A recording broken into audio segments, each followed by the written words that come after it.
Okay, I am live.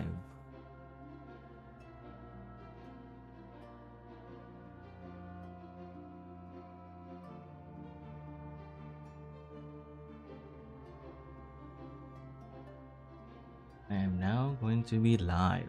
Though I can't really talk loud, guys. My son is asleep. I'm afraid I might wake him up because he's about to wake up very soon. And it's about to get rowdy. I'm just trying to change my thumbnail for this stream.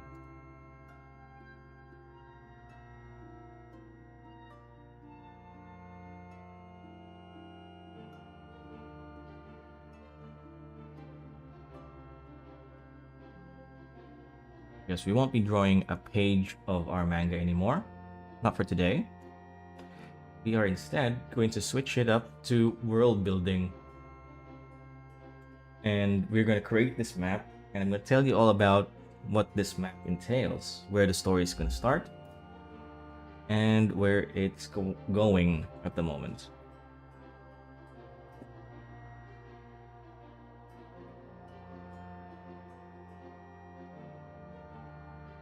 Okay. Give me a sec. Making sure everything's set up.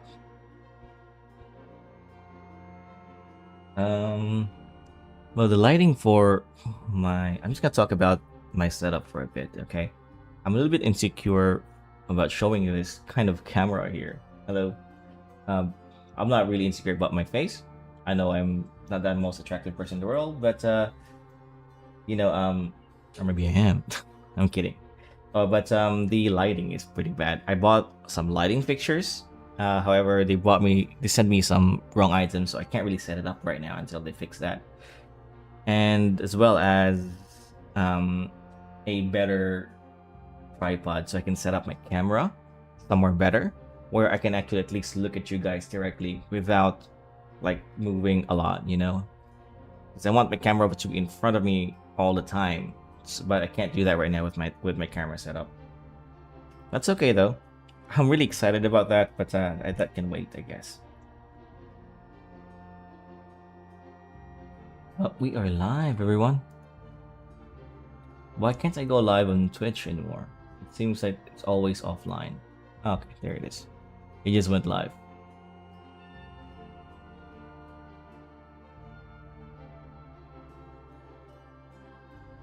Am I even audible? Yes, I am. Alright. I am not getting flagged for copyright music, I think. I hope not, jeez. Okay, so let's just get into this.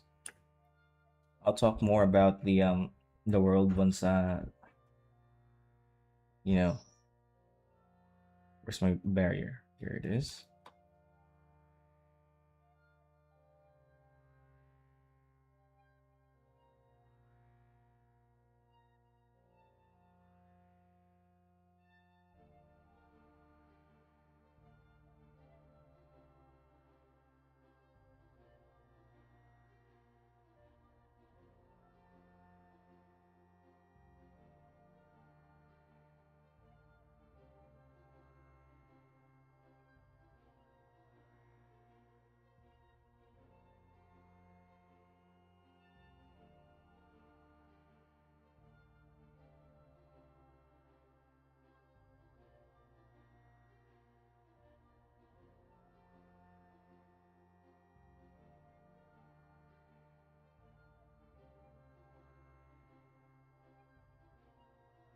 The river kind of splits into here.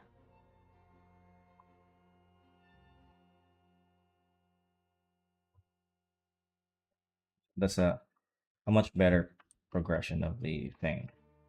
This is a huge mountain, and well, it's more like a cliff within a cliff, and it's this is the kingdom of Montefacio.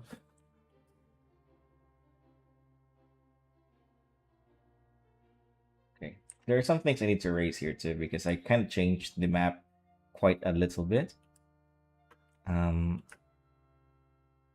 Yeah. forest underneath the hills here, the Great Randis Alps, big mountains. Some legends here, legends we can tell here. It used to be um, the range, Willowing range. But I had a story where the barrier here, we could have some mountains, maybe big mountains over here that overlaps with the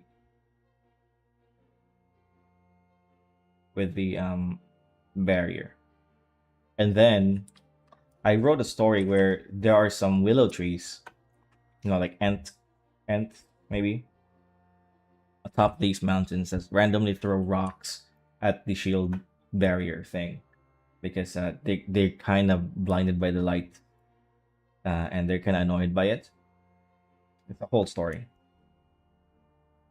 and nobody really knows why they do it. That's just a theory.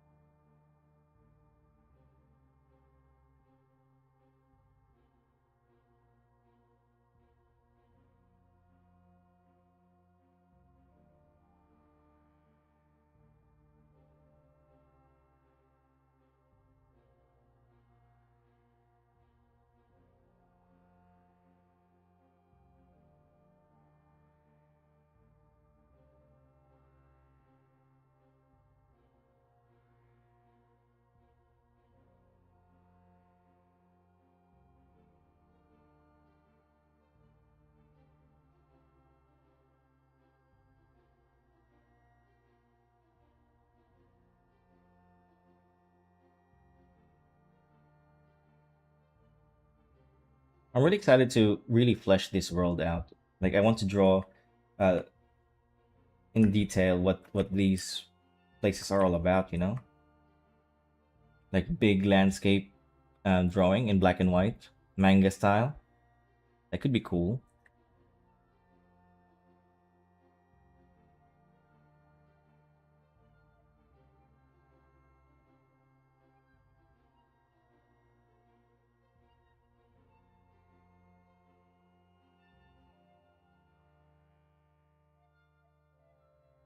I need this river to be connected by something.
I'm just checking this health of the stream sometimes.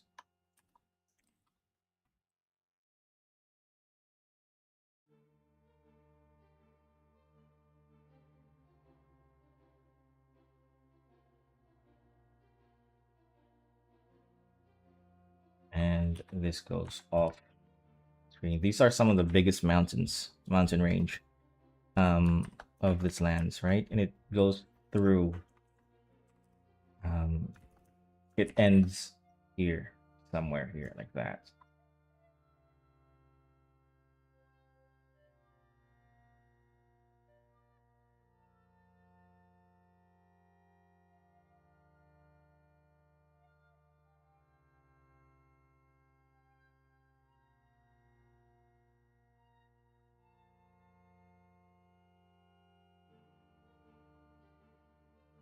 Maybe I drew these things too big, but they kind of look epic.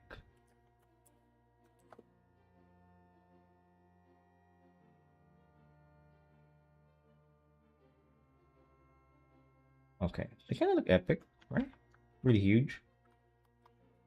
Maybe shrink them up a little bit. They're too big, ridiculously big. Something like that. Could even extend this now.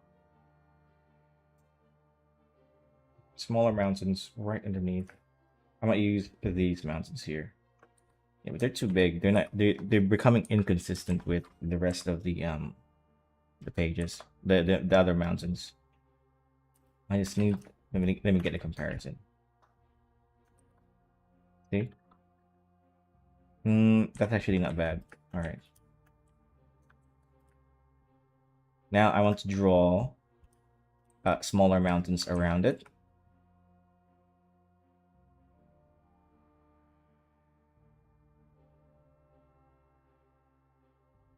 You know, as if it's tapering. The mountain range is tapering.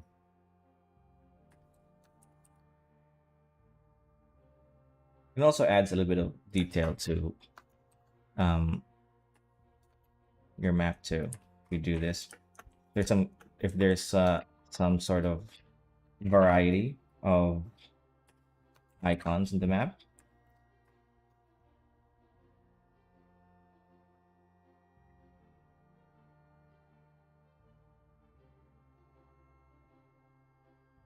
Yep.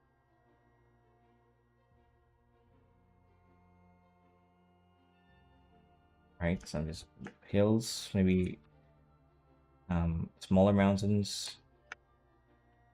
Okay, I like that. So the story is this is going to the willowing range used to be here, these big mountains here, but I extended the size of the barrier, so it doesn't make sense to put them there because the story is there is some creature um atop these mountains, like a race of creature that throws rocks into the barrier, like maybe somewhere here, and nobody knows why or what they are exactly.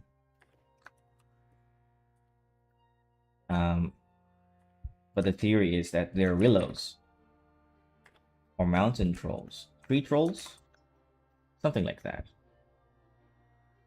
and they are blinded by the light of the barrier. Okay, see, now we got a mountain, and because we got a mountain, we're gonna have rivers, or we can now place rivers, lakes, valleys, right? Um, we're gonna make a valley here.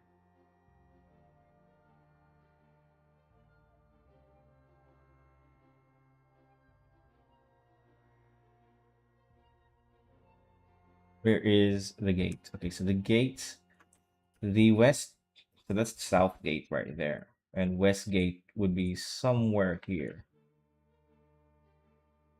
which is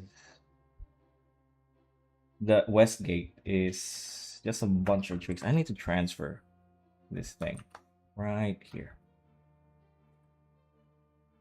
I kind of went overboard with these sketches. I'm gonna transfer this here because this tree is going to be guarding Westgate. It's going to be the fortress that guards the Westgate or the kingdom. And Westgate is made out of a forest. Yeah. So this is a valley.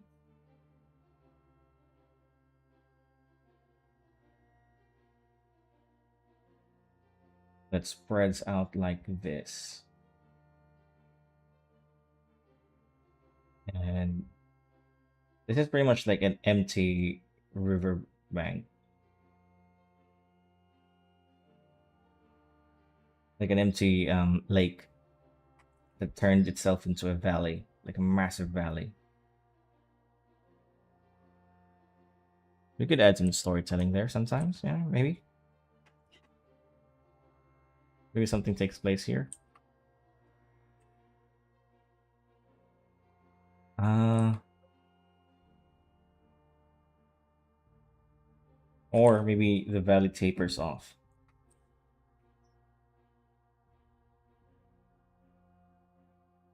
like so. So it's hills. I mean, this is a hard drop, so it's kind of like the mount, the elevation of these hills here, or not hills, what you call it, the cliffs, is tapering off, like so, and the land eventually levels off, and maybe this is like a secret gate here, secret tunnel.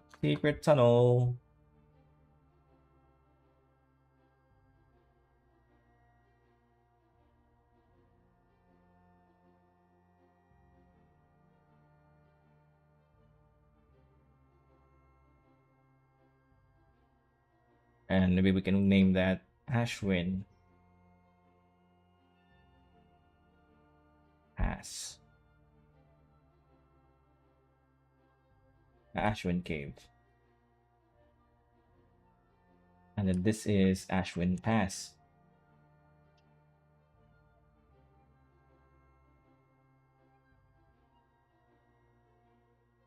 Okay.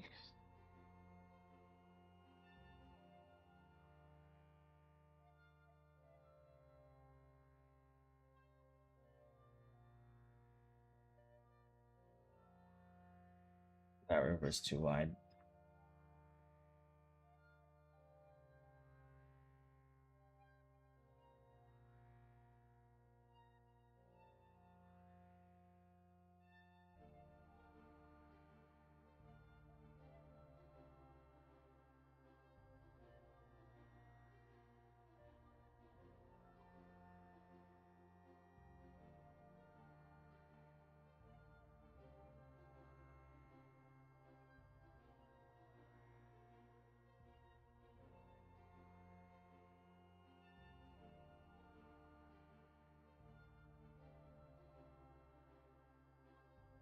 I'm just gonna go with this for now.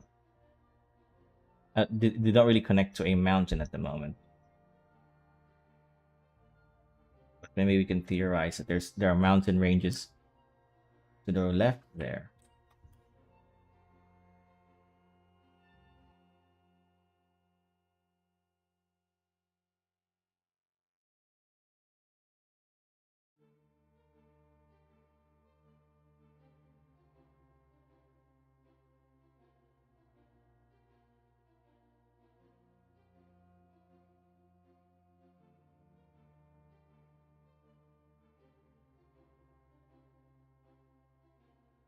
This is Raikishi. I'm gonna do a better job with the farmlands because Raikishi is surrounded by farmlands. It is a big fortress, a larger than life fortress. Um, and it's surrounded by gigantic farmlands.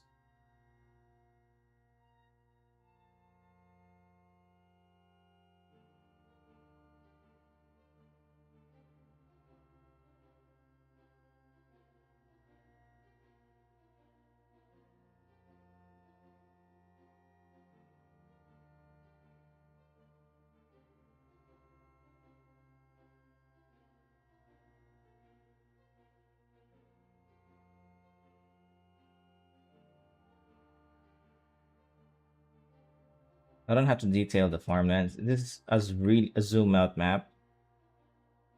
So there are some things that are not going to be, there's some information that are not going to be in here. Like some of the smaller villages, for example. Just because we're zoomed out a lot. And drawing those small things would just clutter up the map in a bad way. I made that mistake in the first iteration of this map. I thought it was too cluttered.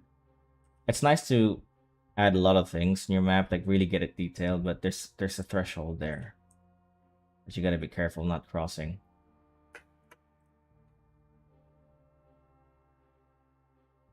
This is a massive forest, the largest forest in Rakeshi, and it covers the borders between the lands of Rakeshi and the lands of the Wakans, to the west.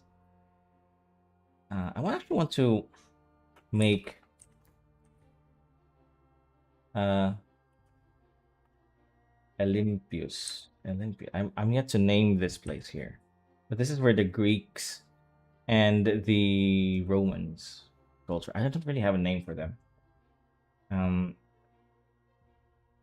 we can explore some names, right?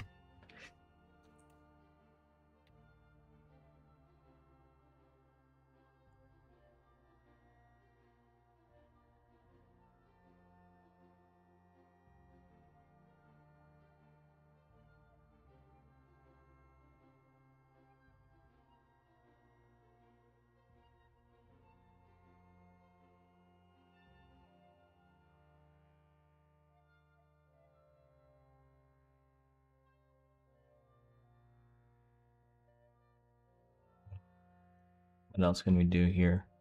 I'm looking up some references for Greek and Roman architecture.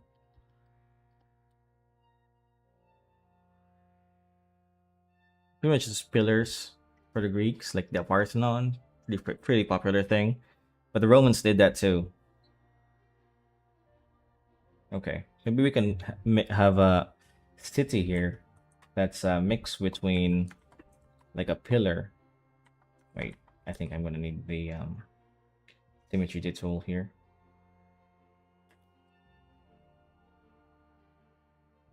So let's say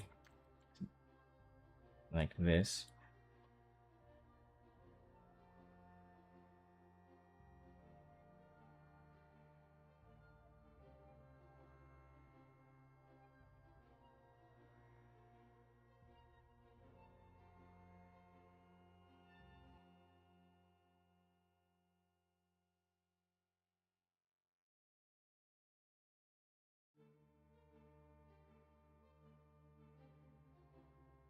I don't know.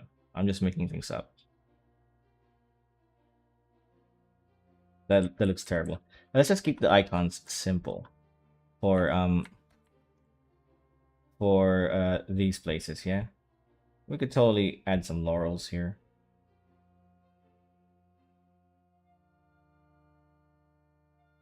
I want them simple, but also at the same time grand, which might be a contradiction.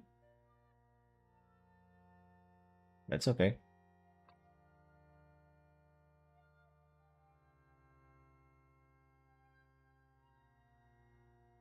And we could probably add the name here, which I'm yet to name this place.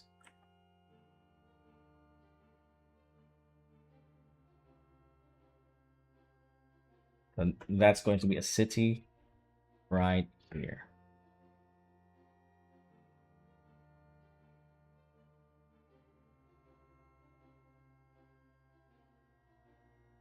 I also need to create icons, right? Whoops. For this place, I'm gonna make a different icon for the villages.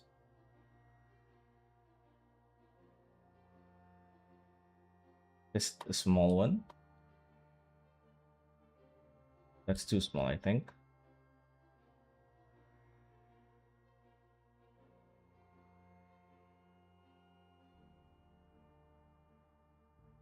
Okay, I like that.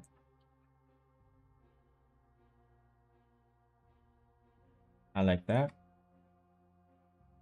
That's gonna be the icon for the smaller cities for this area. I haven't really written much of this area yet, so maybe we can do that in the same time. Can do that now. But I'm gonna focus on this side of the map, okay? That's the Greek side. This is the Aztec, Aztec, Mayan, North American, Indian. I don't know what to call them. The Native Americans. I'm pretty sure they have a proper name for them, right?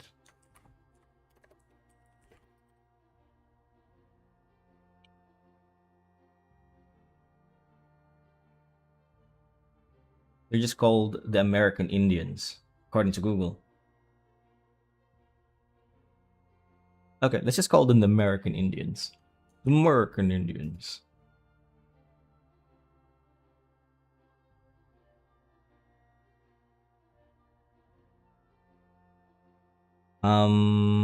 Okay, so that's them right there. This is the Greek and Romans.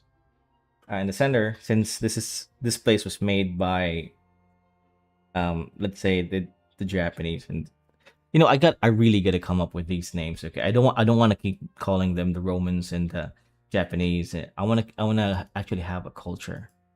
So let's think of some names. Um, I remember I think I wrote it down somewhere, but I can't find it.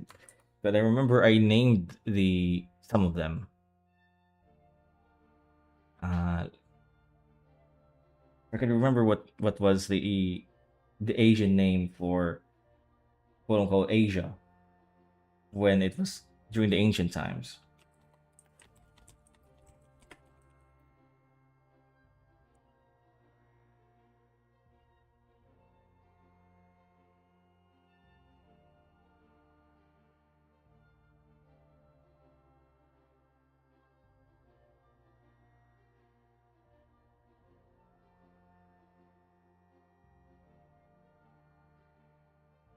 All right. So according to Google, ancient China called Asia Huaxia, Yazhou. I don't know. Freaking it. I'm just doing my best Chinese here. Nanyang. Huaxia sounds good. And maybe we could just twist that word a little bit so it doesn't sound Chinese too much Chinese. Like let's add an R there. And let's get rid of the H, like maybe Traxia, right? That sounds cool. Traxia.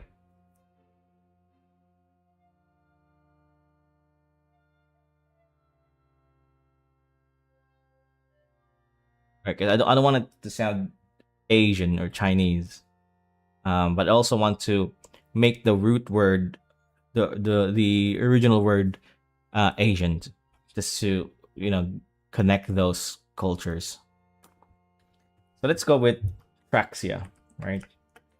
The track Raiki. Okay, so Raikishi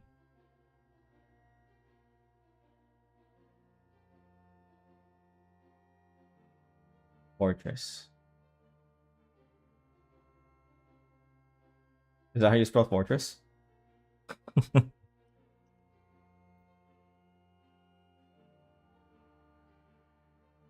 Oh yeah, okay. I guess that's how you spell it. Give me a sec, guys.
All right, sorry about that. I just need to make some milk for my son, who's now awake. Let's get back into it. So where was I? Rikishi Fortress. Let's create some borders because I think I'm just about ready to make borders. Excuse me. Here. Okay. So the border of Raikishi is this. I need to make that thicker.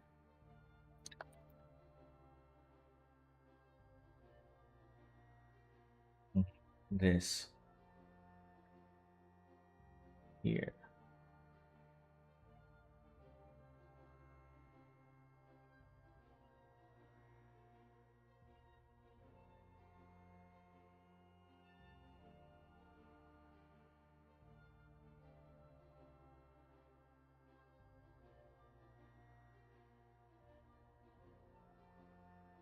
And like that. It's not a perfect border.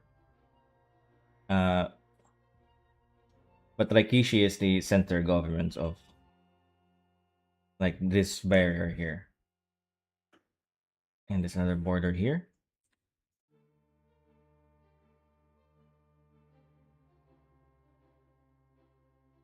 And we can name these borders.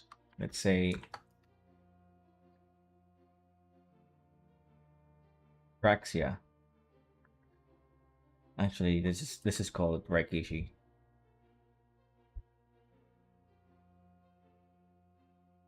border. And let's go Kingdom of Astanan. Dude, I'm mixing like upper cases and lower cases. This is because I'm gonna be replacing these texts later on anyway.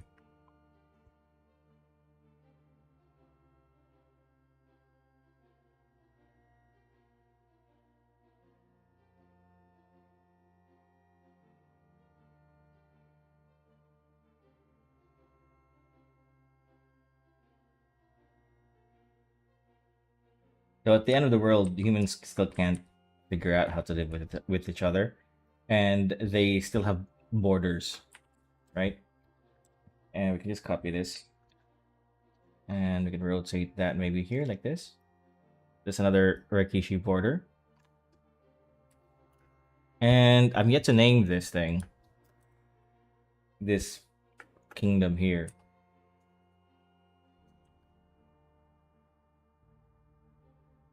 Gonna have to carry a Greek Roman sounding name. Okay.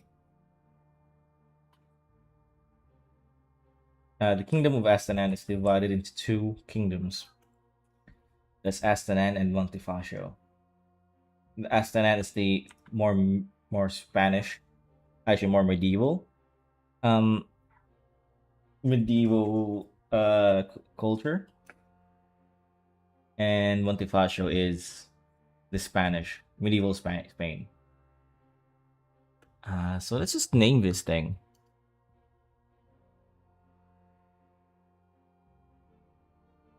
Valete. I'm just thinking of like really cool names. From so what we can do when I name stuff, I look at the like words that mixes with the principles of that nation, for example. Similar to what Tolkien does, I think. I don't know if there's a technical word for this technique, but for example, Mordor sounds like murder, and Galadriel sounds like you're glad, and then he puts in extra words there, extra syllables. So I do the same thing. It's either that or I find already existing words in IP, like the Valerians or the Valkyries, and then we just twist that, mix a couple of things, change it here and there, and you can kind of make up new words, right? That are original to you, but the origins of that word isn't really original, but the word itself is original. So Hmm. I kind of like this the letter V sound for this nation. Right, like Valethi, Va, Valkilmer. All right, let's just say Valethi. Sounds good. Aureliontes. Aureliontes. I like Aureliontes. Aurelionis. Arenola. Aurelionis. Nah, I like that because it sounds like my son's name.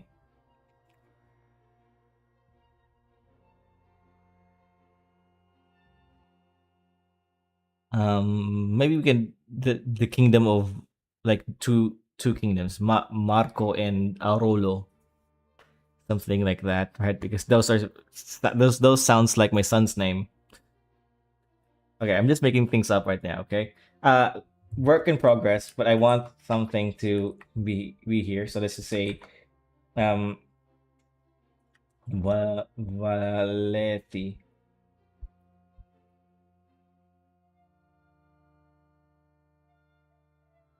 Empire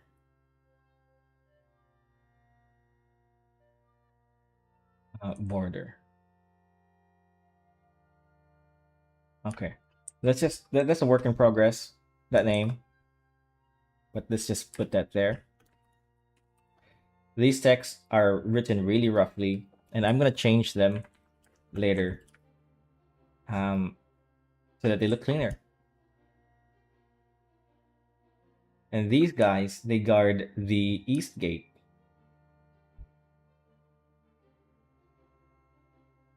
I have an idea.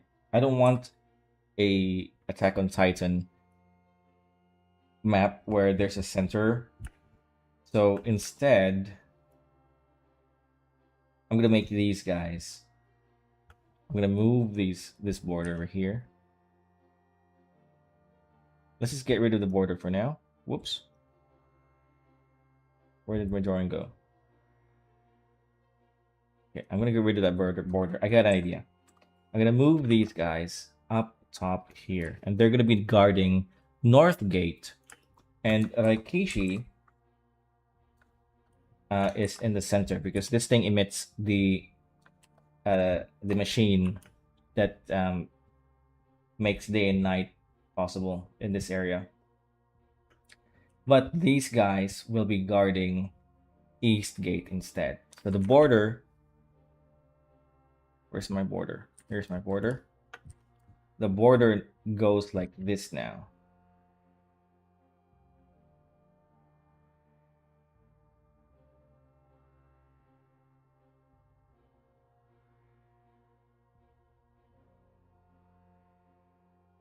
Goes like that.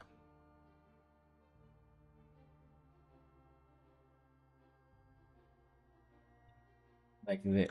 No. Like that now. Okay. And these are all just mountain ranges, ridges, and hills. So it's impossible for people to come in here. Plus, there's a border anyway. So, like Kishi is now guarding the border of the Wakan. So, Rikishi is now guarding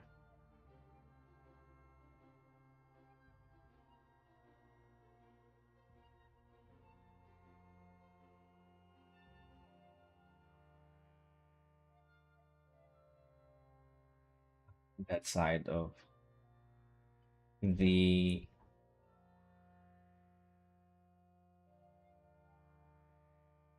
Hi. Okay, so Rikishi is guarding East Gate here. North Gate is here. West Gate is here. And South Gate is here. Okay. South Gate is probably the easiest to defend since there's water on one side and then there's hills or mountains on the other side. And the hardest to defend would be this place since there's nothing here yet. Okay, get rid of that and make a proper border.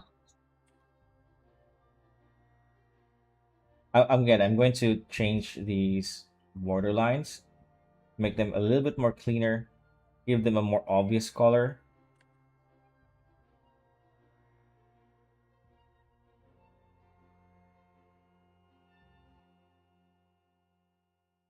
Okay,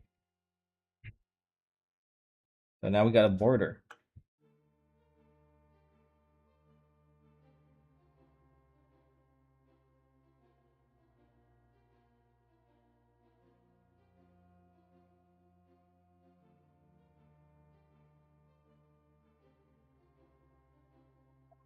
Mm.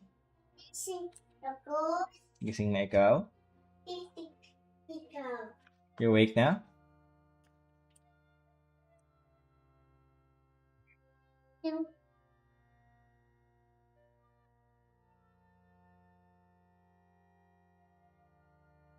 I don't like this shape of this border. Maybe you can just do that, right?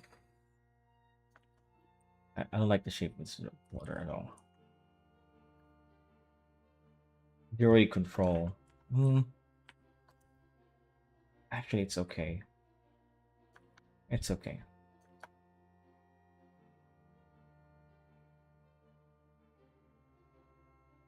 Totally fine.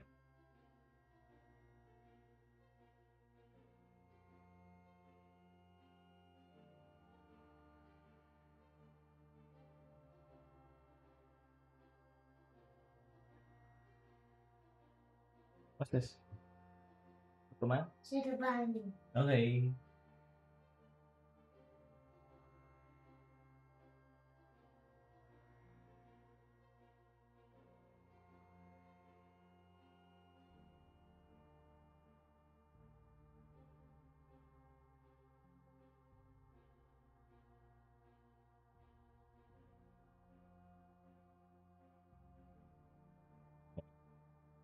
I think I just need to clean these places up here. What did I have planned here? Um, more mountain ranges. There's a lot of mountain ranges here, so I really don't want to add. I want to be more creative with it and just let it be land and trees and rivers. Okay. Rivers goes both ways with mountains, so it goes here to the sea, and there should also be a river that goes off panel here from. Oh, I already have that. Okay. So maybe we can just add the villages. Um, the grove. I want to extend this thing here.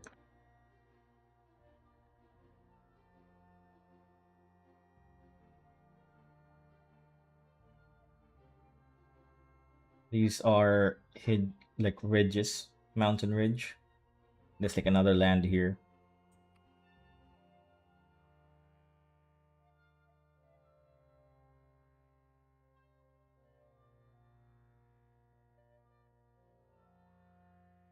Okay, really like this.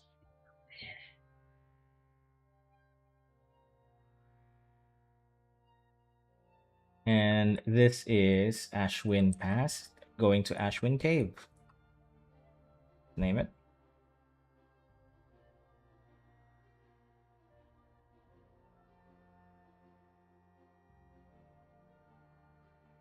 And Ashwin Cave is a secret passage outside of the barrier.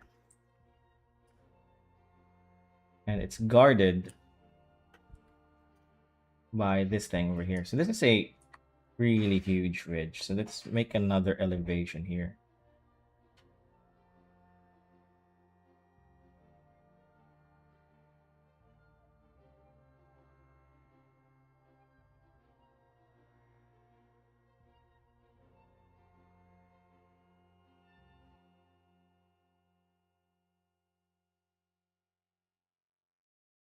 Hello, Silver Comet.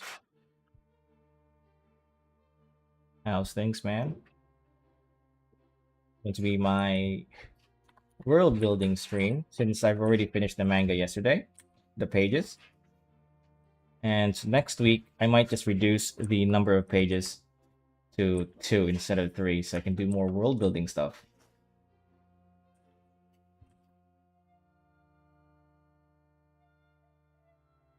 Map looks nice. Thanks, man. This is going to be the map, right? I think I've shown you this before. Have you thought of any fauna you wanted to add in different areas? Actually, yes. I have written some special trees that doesn't exist in real life, like fantastical trees. Um, I've written them down as well as like magical leaves and herbs. No, not really magical, but they're just a bit more unique to this world, you know? Um, yeah, like ever trees. Over here, there's like a ever tree reserve. Where is it? Here. And these trees are a lot sturdier than normal trees. Um, there's also what was it called again? I wrote it down. But there are also trees like it has a the trees outside the barrier are have a really soft outer shell, but a really a more unique core to the tree. So the outer shell is used to make gunpowder, for example. So people have to go into expeditions outside the barrier to look for these trees, retrieve them, and then haul them back to where they are. You know. Okay, then of course have an original idea for fauna. Yeah, man, I would like to hear it, man. That'd be really cool. Maybe you could like maybe integrate it here if you don't mind. I don't know. Or maybe just keep that to yourself, right? If that's an original idea you want to, use.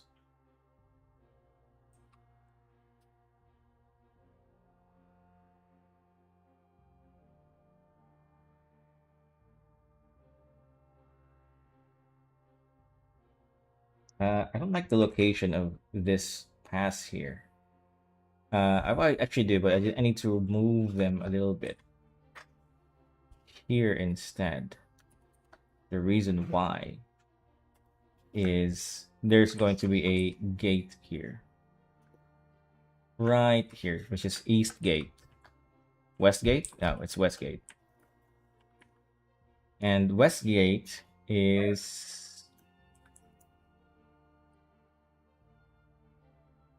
should go over this ridge. Or I got an idea. We're going to extend the ridge. It wouldn't fit in the world you created. Yeah.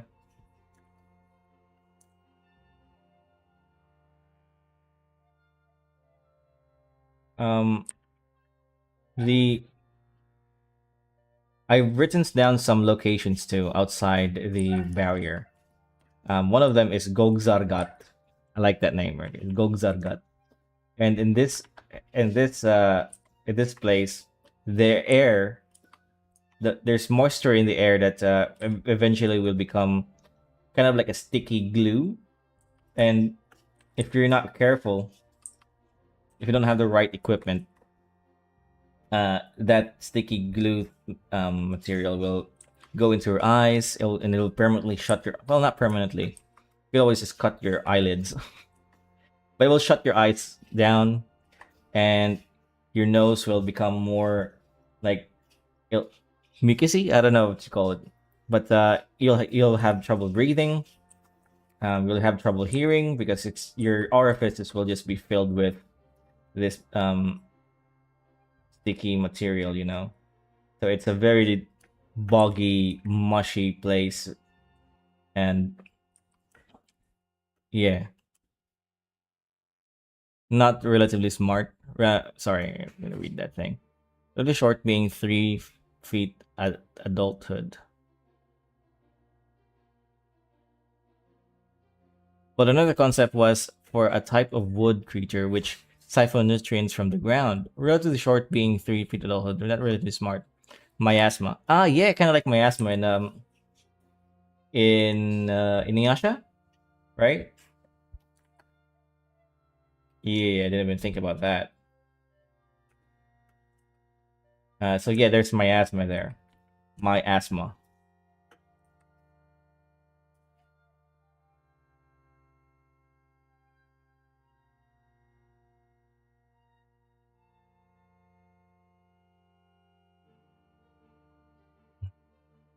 Maybe this ridge tapers off in this place. So now the ridge just becomes like a natural slope here.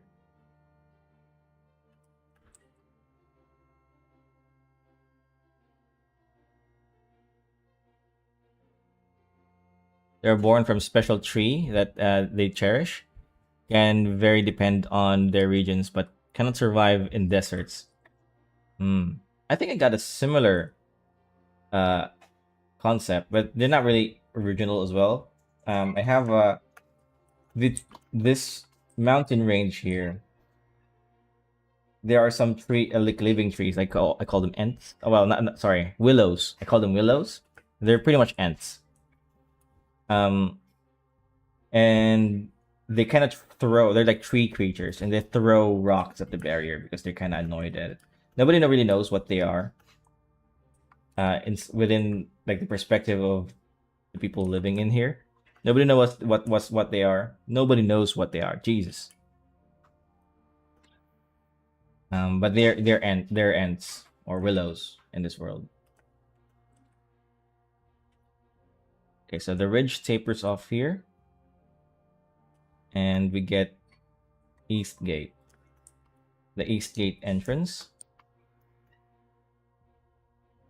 Hmm. And it tapers off here too. So that just becomes a natural slope.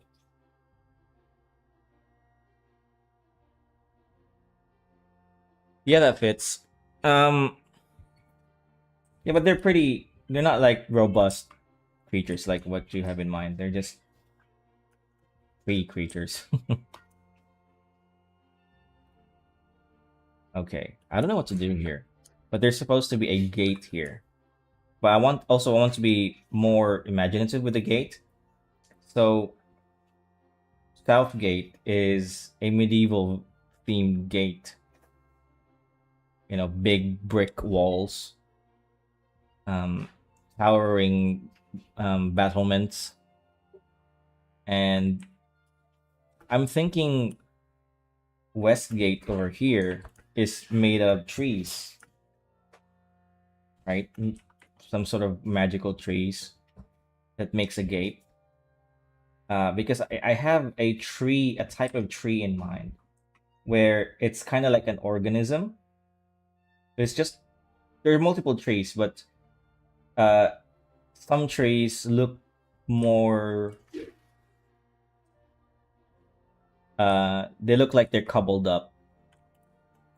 So, for example, a normal tree would just look like this, right? Really quickly. But this type of tree, if it's right next to another tree, they're going to twist with each other.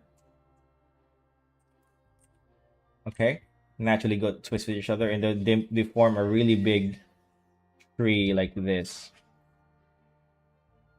And then if there's a third tree, then they do a triple, like they just cobbled up, and then there's a fourth tree. Yeah, they get coiled up, and then there's like bundles of them, and eventually they make like a wall. So yeah, there's a limit to how much they can tangle. So um, the trees will just look like this eventually, right? With a bunch of tree tangled in there, for example, and then there's like this big afro thing here, and then another tree here. All right, that's another tangled tree, and then in the back, and they kind of make this coiled tree mountain forest wall thing. Um, yeah, so I'm thinking of adding those kind of trees here. So let's represent them with kind of like a mound, or maybe like a twisting, and they're gonna represent the like east wall, west wall. Keep mixing those directions, and they're gonna represent west wall, the west gate. Sorry, I can't even name my own world you know. Well, because I've written so much, and the writings are fairly new that I can't really remember all of them. I have to look at my notes. I remember details of the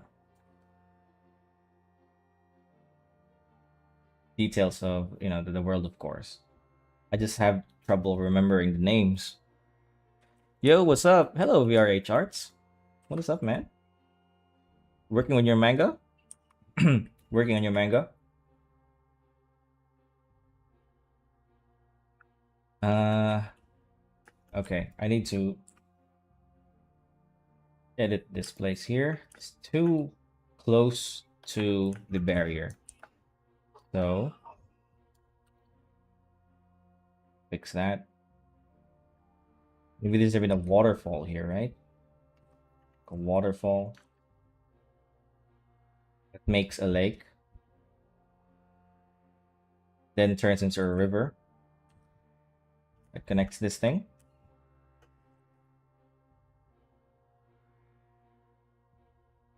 Okay, I like that. And waterfall also follows a river. So that's off panel, off screen. So this is going to be west wall, going to be filled with these trees.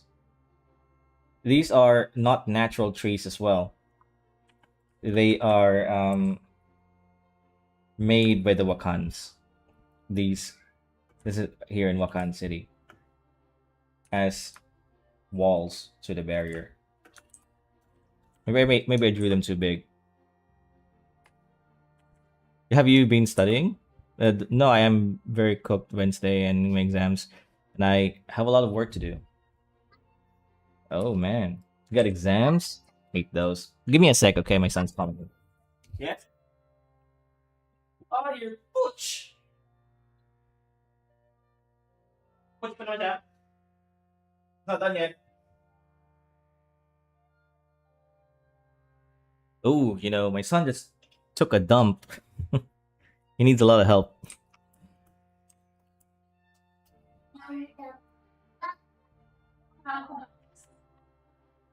Size is fine. Did I shrink it? I did. This. I like this one. I don't need them to be really big. I just need them. Well, they are gigantic trees, but in this scenario, I just want them to be represented like that. So this is a forest really, and the ridge here doubles as a wall too. Maybe not a very good wall, because how are you going to defend the high ground, right? Um, the Wakans will make up for that with having forest here. Maybe I could just spread these out, right? I don't need them to be coupled up together to represent a forest. There are smaller trees beneath them too, of course. But when drawing a world map like this, I don't need to be fully detailed.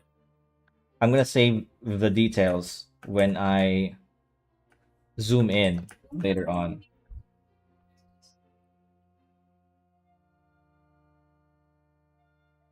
Because it could get really cluttered really quickly. Unless you could have had it so the three people lived in those as well as actually. You know what? That's a pretty good idea. But I thought that these are not natural trees. They are made by the Wakans. So I don't think if I'll come up with different trees later.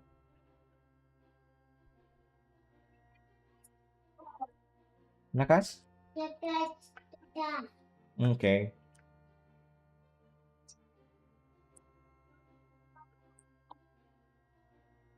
So they don't really go outside the border because they're meant to serve as a gate. We'll add forest here too, like a small forest around this area. The way I do that because I don't want to draw trees all the time, so I just copy this, and there you go. I got a forest. Lazy, I know, right? I just need to edit this a little bit. And there you go. Forest. The first two subjects are the hardest, but everything else is very easy. Ah, okay. Feeling a little bit cocky there, huh? Nah, man, I really didn't like exam. Well, it depends on the exam, right? Well, I like exams where I know I'm gonna pass, obviously. Well, in my school, I went to a different school in a different country, and that school was really nice. So over there, the advice that's to okay. So in my country, you can't really pick a subject in high school. The school kind of does it for you, right? And but in Australia, where I went to high school, we were allowed to pick our own subjects. So in that way, when exams came, we were always ready because we always pick the subjects that we like metalwork, um, art. There were art subjects there, design subjects, and the exams there. We were always ready because again, we like those subjects. We like talking about it. We like studying them. So yeah, exams weren't too bad back in the day. For that reason. Okay, gotta go study. Bye. See you later. Take care. All right, man. Good luck. Let us know how it goes. Okay.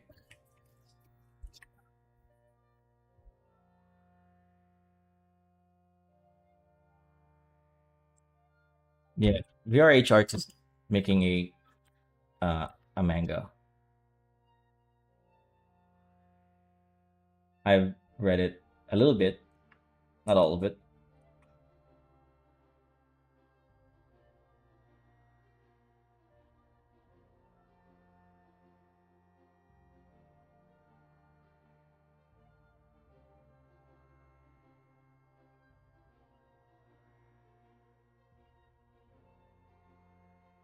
If you ever need help though, let us know.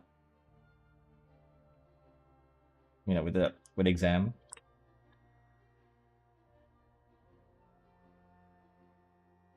Forest underneath there. We're gonna add a village here too.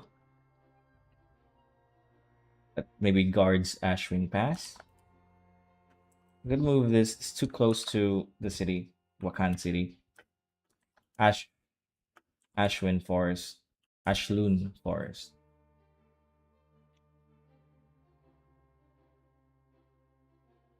We're gonna name this something else, of course. The villages here are just called reserves. I don't know what to call that yet. I haven't really. The only place I've really written extensively is um, Astanan and Montefacio. So I haven't really written much of what the Wakan area, except of a couple of things like the coiling trees and Ashwin Cave, as well as the Willows Pass here, Willows Alps, Willows, the Wailing Will. That's really nice. Wailing. Is that how you spell Wailing? Willow. The Wailing Willows. That's okay. All right. All right.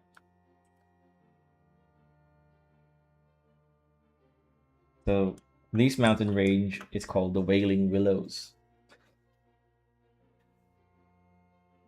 I like it. I like it. I like it. It's a bit crude, but I like it. And this should be the borders of Valetti,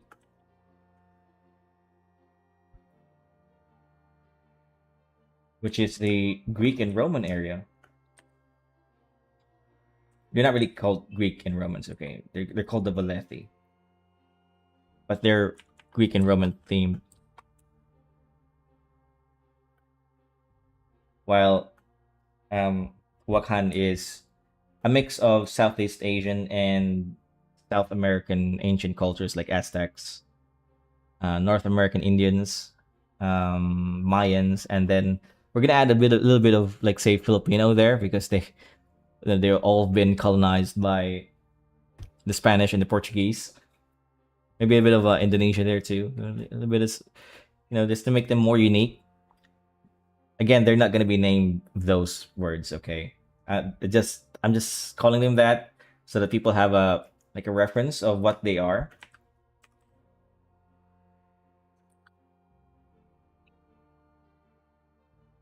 Um,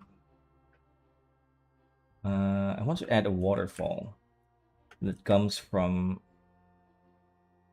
this mountain here. One more waterfall.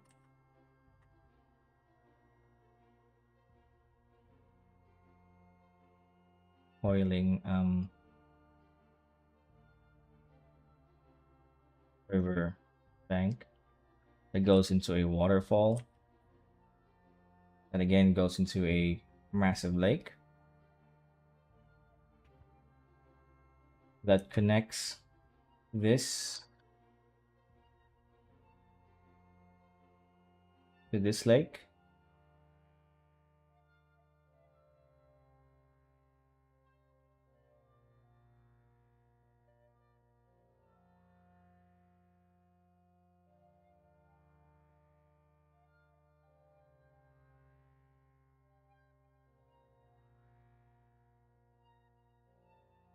Application of this water there. I could probably do a better job with the shape. But Ashloon Forest is surrounded by these moats, and there's like a maybe a gate there. Actually, we'll add a coiling tree. No, no, no. Those again, those things are you don't detail those things out.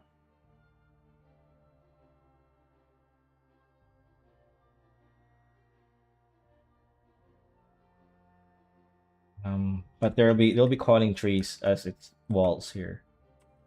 So again, at the end of the world, humans still can't get along and would just still require walls and borders and armies to defend against one another.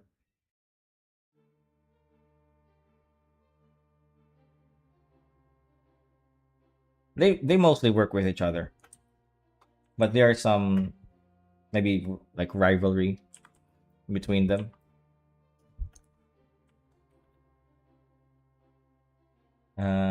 So these are forests, and this place and this place are going to be forest.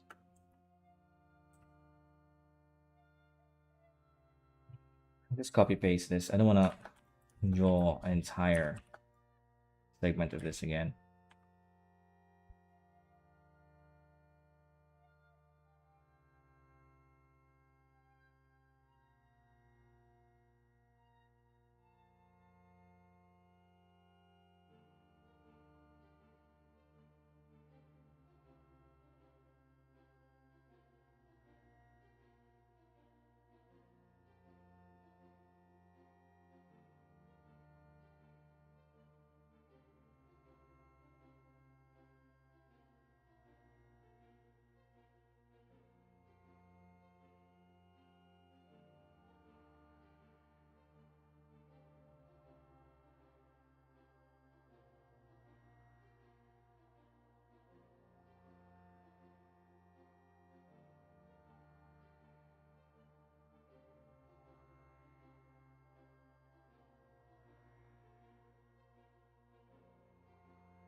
Okay.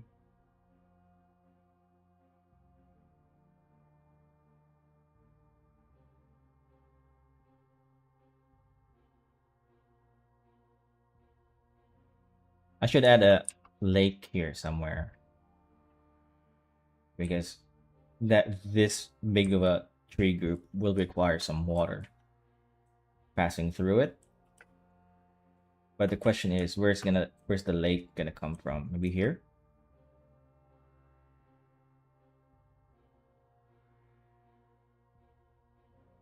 And maybe a massive lake here. A really big one.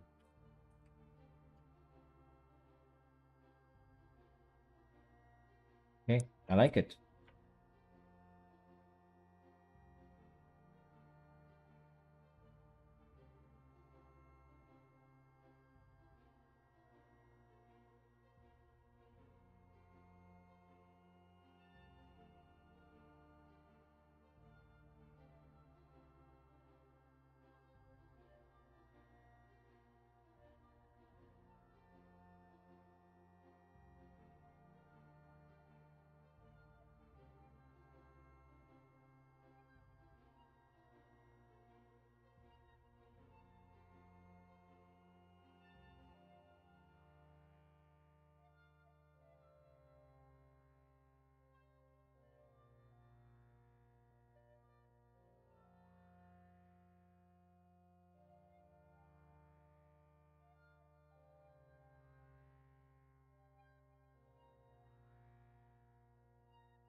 And maybe it connects to another river here. So because Ashkelon, sorry, the Wakan region is forest and just greeneries, you know. So they would have lots of lakes and lots of forest. While the medieval region are full of mountain ranges and like oceans here to make armadas in them, like boats, fishing area. So that's why there's a lot of forest here. Enjoying a lot of trees. Yes, this is the forest area.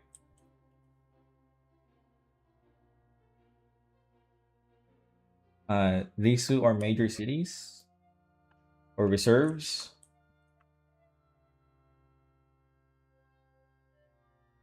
You could add another waterfalls here. And maybe there's a river that goes off panel once again. Some of these are getting a little bit repetitive, I know.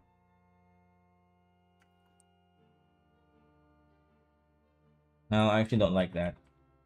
Yeah, it's a bit repetitive. So I don't really know where this thing goes. I could probably do a better job with these line arts.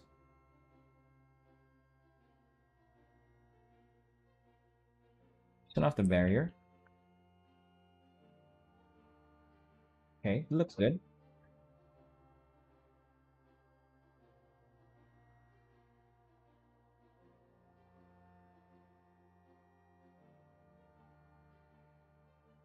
I need more coiling trees. Where's the border? I'm pretty sure I drew a border. Okay, that's the border. So the coiling trees stops here somewhere.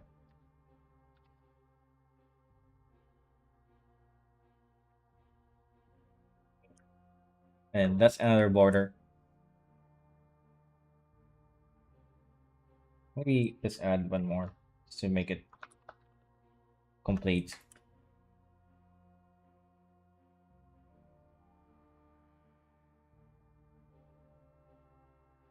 Let's move that here.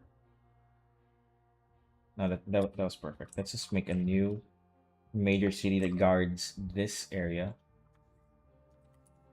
Oops. Selecting the wrong layer.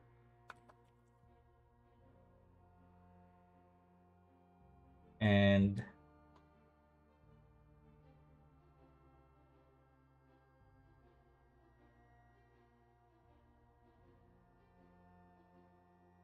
this will represent small villages.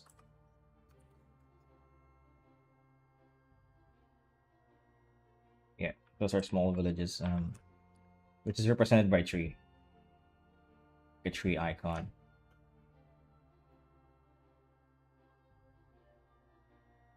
Whoops. Let's just put them all over. I'm gonna change some of these because again, I haven't really detailed out the plans here for this region. I haven't even created a story here yet.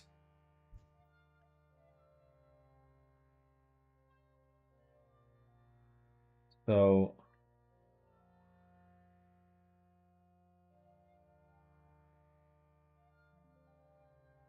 when we do flesh this out, this map will change a little bit. Maybe there's a fishing port here. Since it's a big lake.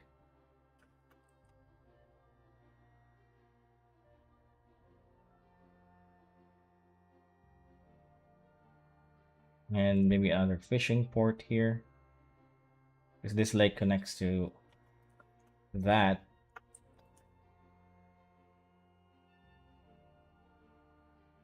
Okay, so more forest. It's gonna be the last forest I'm gonna draw today. Is this thing in the mountain. Okay. Something like that.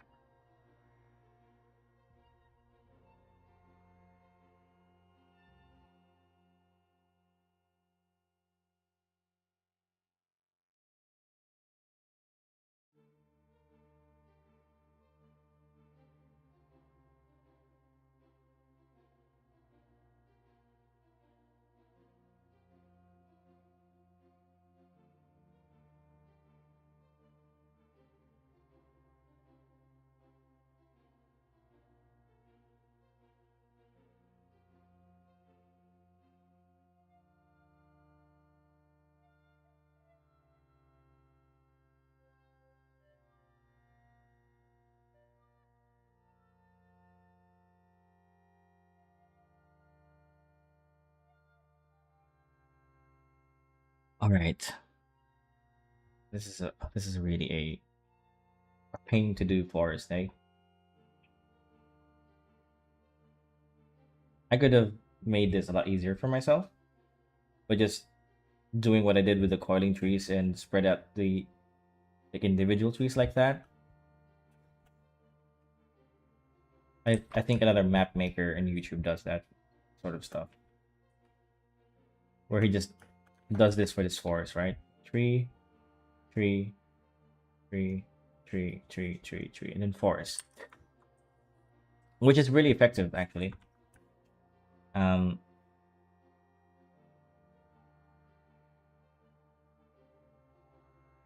it's a really effective way to do forest. But like I'm kind of trying to do the Tolkien forest thing. Let's name this clue reserve.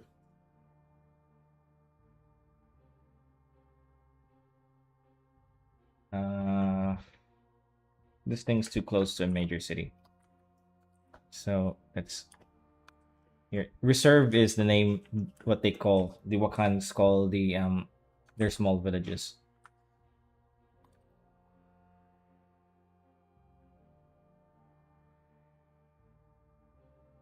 Shouldn't this shouldn't be a village to be a city.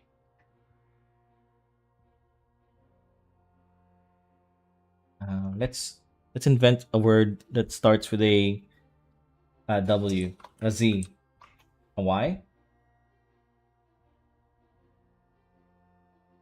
Hmm. It needs to like have a repeating vowel there to make it sound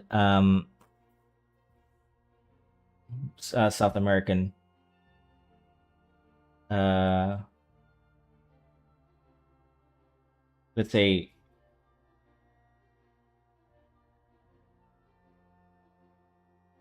Ash. No, I already had an Ash thing. How about the letter S? Roelo Reserve. Okay, work in progress. I like that though. Work in progress, but I like it. The Shoelo Reserve.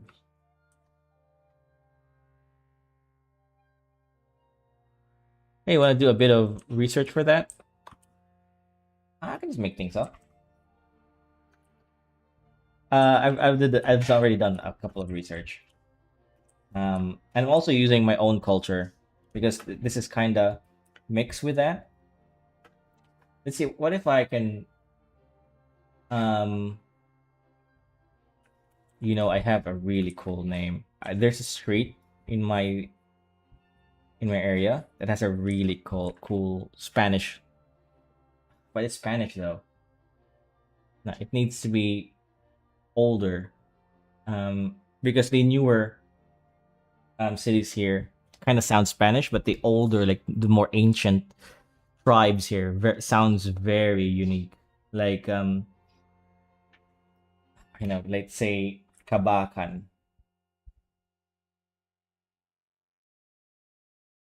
Kabakan is an actual place south of my country. I don't want to just um name it after that, so maybe we can modify this word a little bit. Ucking. I remember hearing a town called Ucking. Oh, okay, okay, okay, okay. Yeah, I know what you mean. Yeah, yeah, yeah.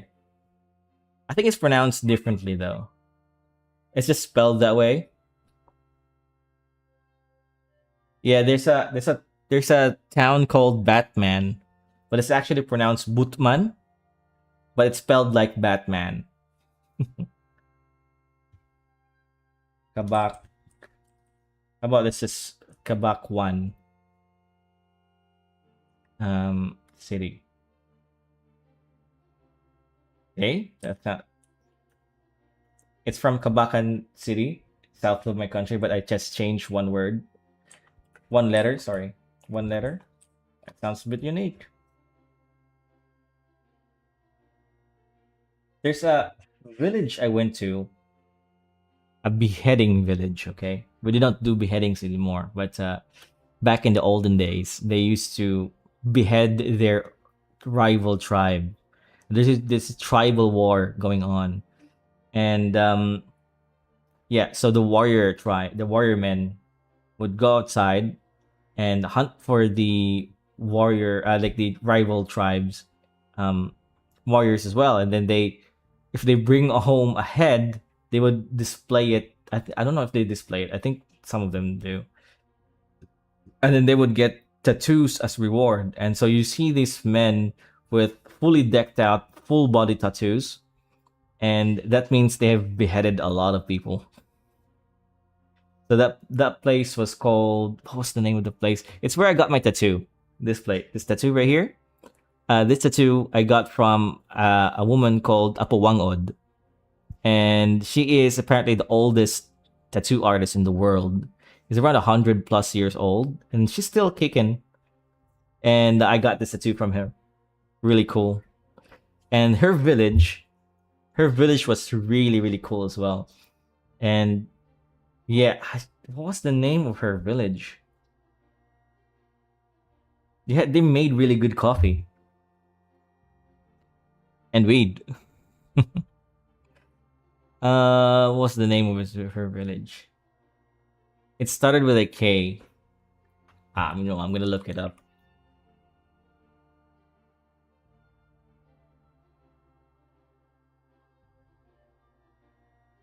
Um,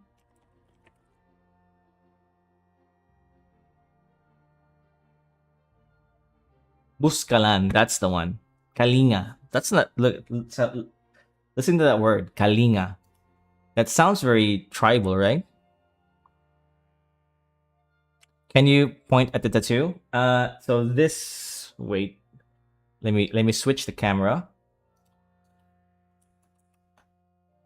I don't know if you can see it. Wait, hold on. Give me a sec. Oh, we got it's awkward position. Let me just stand up. So this thing right here. So this three dots is his signature. She's so old that she can't really tattoo complex things anymore. So she can only do these three dots now. But I got this tattoo from her grand niece, who she passed down his techniques to. Hey Sonic, what is up, man? Welcome to the stream, buddy. Good evening from my end of the world. I was just showing um Silver Comet over here about my tattoo. Right there. How I got it from this old lady. Apparently she's the oldest tattoo artist in the world. And to get to her village, it takes around 13 hours with a van, and if you commute there, it takes 2 days and a 30-minute climb. Yeah, it was an experience. My wife also has one from her too, but I wanted to get one from her before she passes away because she is kind of a legend around here. Anyways, I remember her because I'm trying to name villages that sounds a little bit more tribal. So her her village the region is called Katiklan. That's the region where she lives in real life. So I'm just going to change this word to something else.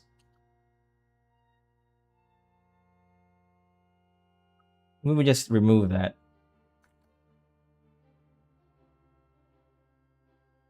Yeah, katika.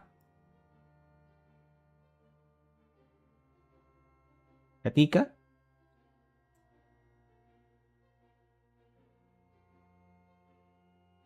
Reserve.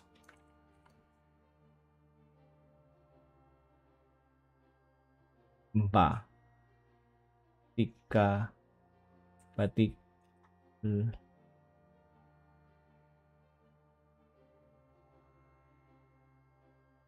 Le. Lo. Lun. Batik. Lun. That sounds unique. I'm just looking for tribal names. Um, in the Dragon Ball game I was talking about, I got B rank. That's what I got. You go. Nice, nice, nice, nice. I don't know what I don't remember that game. What were you referring to? I remember the conversation though that we had about that game.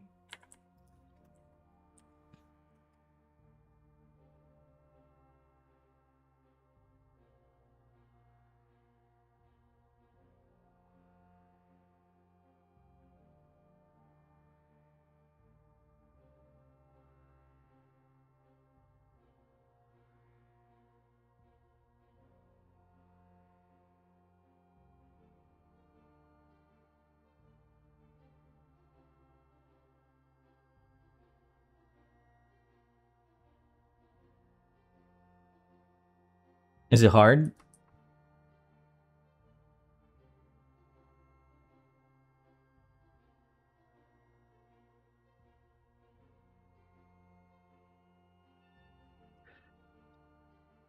Okay. We're gonna make some roads. So roads are just gonna represent with this dotted line here, and Ashwin Pass, as well as a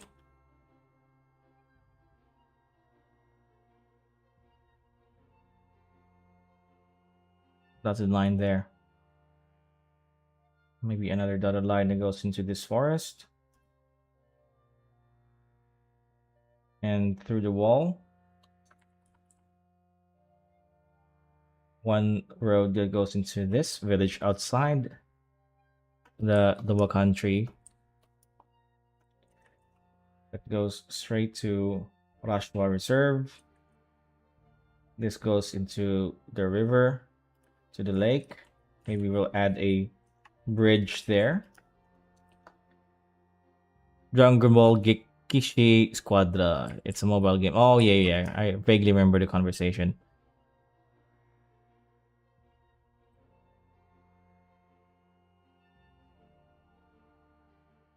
That follows a road straight down here to South Gate. West Gate. Came out September 25. That's fairly new then. And maybe there's a road that goes from here to Rushmore. I'm gonna replace all these dots later. because they're a bit dirty. Oh, let's see how it goes. And another road that goes into this village, and this village can go into that road from here to South Gate, West Gate. Damn. Well of Tumradis. Tumradis is supposed to be a lair for the villains. So this is just going to be um, a lake now instead of an empty hole in the ground.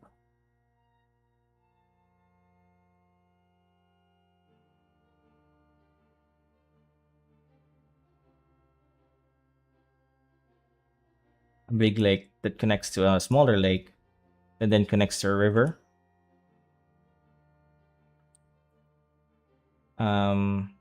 What's this? Abandoned. Let's say this is an abandoned.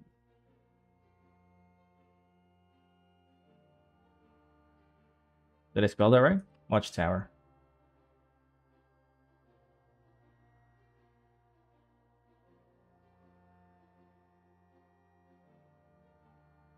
I don't really play a lot of mobile games except for Clash of Clans, man.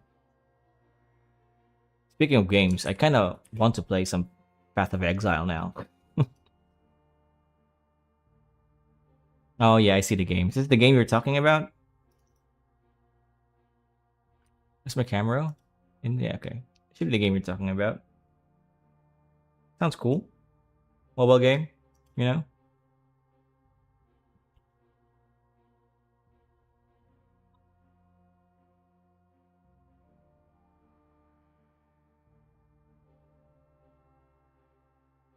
So there isn't really much mountains in the Wakan area. This is more flatlands in front of a massive ridge or cliff. Yeah, this is a cliff. I really need to do a better job with my lines. I'm gonna have to redo some of these lines here. They don't look good. I'll come back to that later. But I like how this is going. Also, at the same time, I'm kind of doing some storytelling in my head as I'm drawing this. Because, like I said before, I didn't really do much history or writing in this area. I just knew what it's going to be and what's going to be based on. But in terms of like the location and the story that takes place here, I haven't written much. I've written some, a good amount, but not it's not very extensive. I'm actually there's a story that I did in 2012. I've shown a lot of people this about these two brothers, and it's based on like ancient Aztecs. So the author, I think he abandoned it. So I'm thinking of maybe retrofitting some of his characters into this story, right? When we arrive in this area, and I could just I'm not gonna like directly hijack their character, but I am gonna reference some design elements to them when we get into this area. Because I really like those characters. I really love drawing those characters, and it's such a shame that he abandoned it out of money. Um, Not for a lack of money, I think. It's just because that comic, that web comic, wasn't making him money. It's what I got the impression of. So he abandoned it. But I enjoyed that story a lot. So it's a shame that he abandoned it. So I'm gonna retrofit that story here. I'm not gonna copy that because I could get in trouble with that.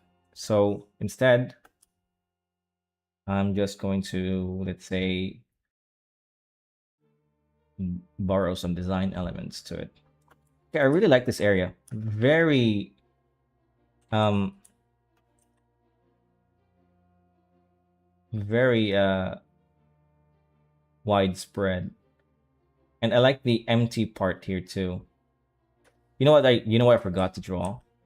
Is farmlands. Right? I did draw a farmland here. So we're gonna do that now. So maybe outside Russia Reserve, there are some farmlands. We're not gonna name the farmlands. We're just gonna indicate that there are farmlands.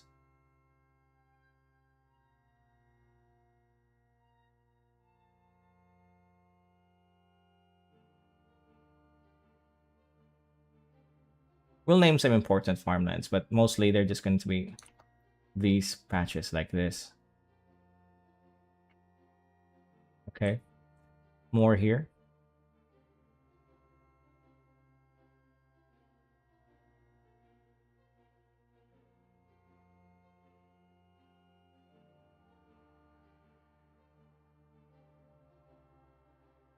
And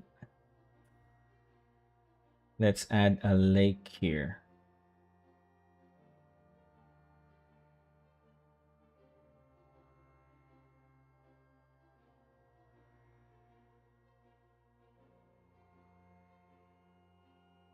Yes, baby? Okay. Just wait lang, baby, okay? Uh-huh. Look, oh, Papa. Saan tayo? Di ba? Wait, hold on, guys. My son is dragging me.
Sorry, guys. Had to make a Lego robot with my kid. But I'm back though. So a lot of these will be in work in progress with the Wakan area. But I kind of like that there's some empty spaces here.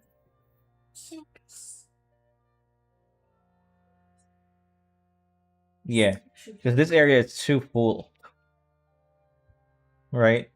And there's this big space here. I really like that. I think my map knowledge here, map making knowledge is kind of improving here.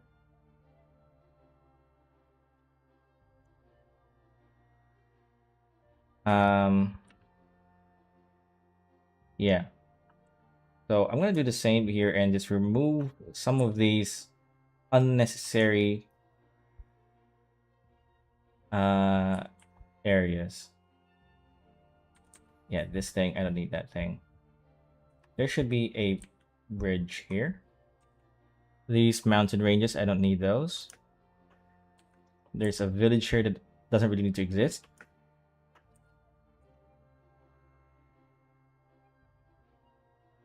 See, I really drew this area here really cleanly compared to the Wakan area. Or relatively clean. That's a bridge right there. It's another bridge. Okay, I think what we're gonna do is just clean up some of these dirt. Yeah. Clean up some of the more dirtier parts of the drawing.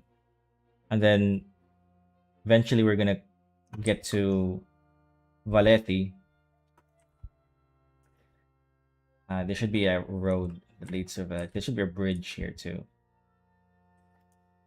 And a road. Another bridge here. And this road leads to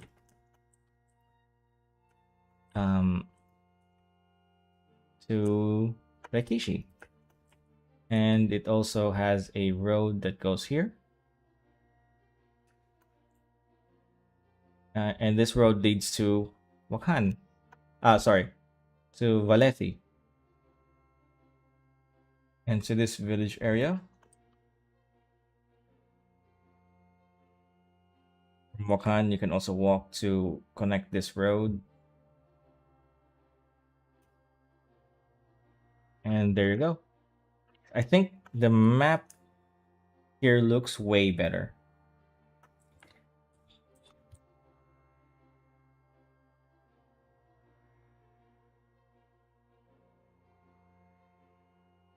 I just need to really fix this ridge here. I don't like it.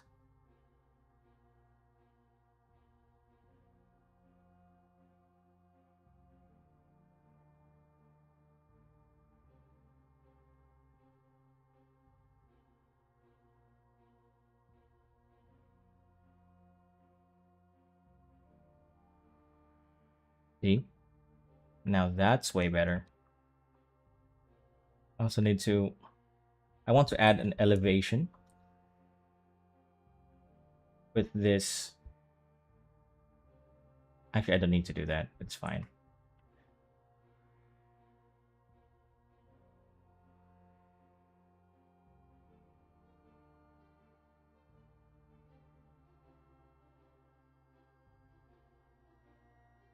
Can do a better job with this river.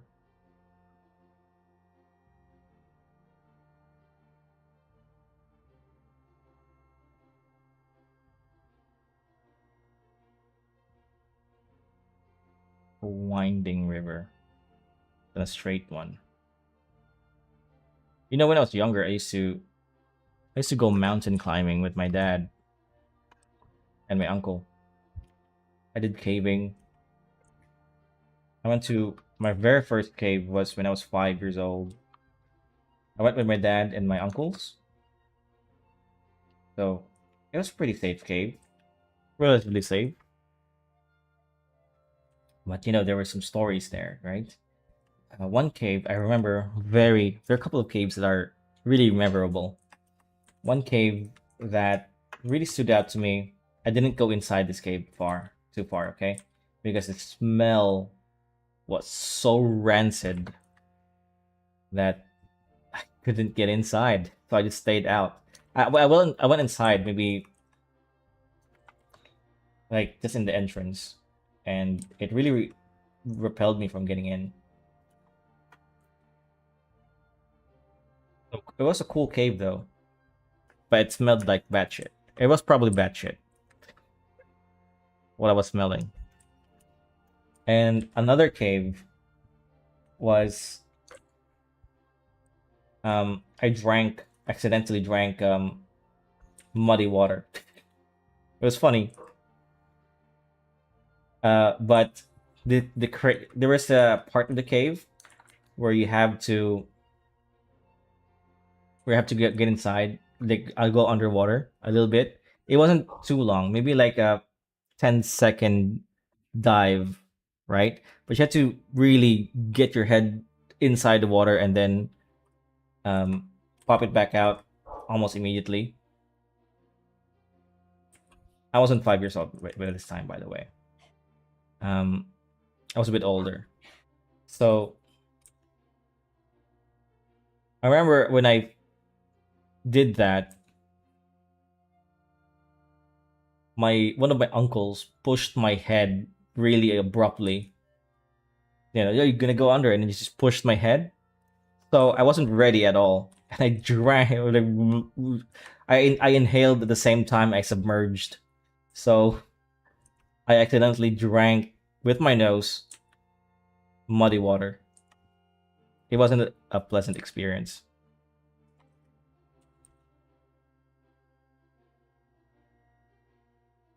Milkshake Deluxe. Hello, man. Welcome to the stream, man.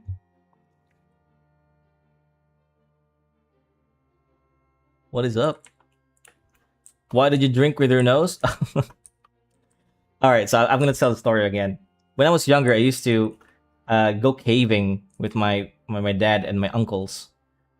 So, and there was this one cave where you have to submerge yourself through a hole for like 10 seconds. so you can come out the other side. It wasn't that long. It wasn't that deep, but you have to be submerged. So my uncle was being funny.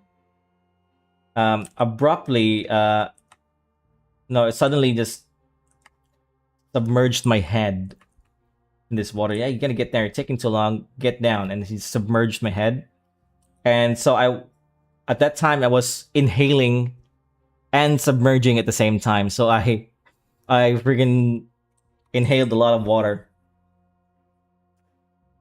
Did you die? Yeah, yeah. This is my second life, by the way. Second life? Fifth life? Third life? Maybe, I don't know.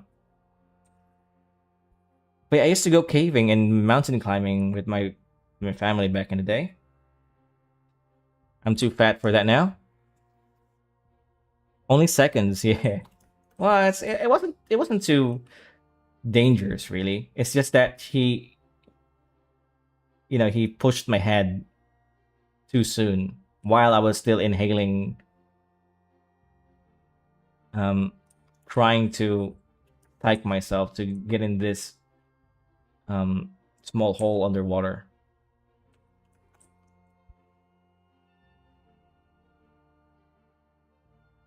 Yeah, that was a cool experience though. There was another cave that we went into that was have you ever been punched by a bat? Because I have. That thing hurts like a mofo. Because we startled some bats, and then a lot of them flew out of the cave, and then we were like guarding our faces, right? And then I got hit by a bat's wings in my shoulder and in my cheeks, and that really hurt. I was a kid back then, but that really hurt. It was painful. Don't mess with bats, man. What's some waterboarding among family, right? Yeah, yeah, yeah. Just another Tuesday.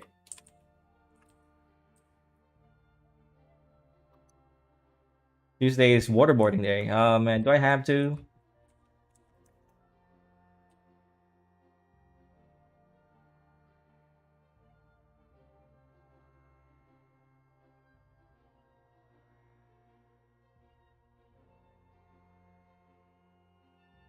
Okay, that's a better looking ridge.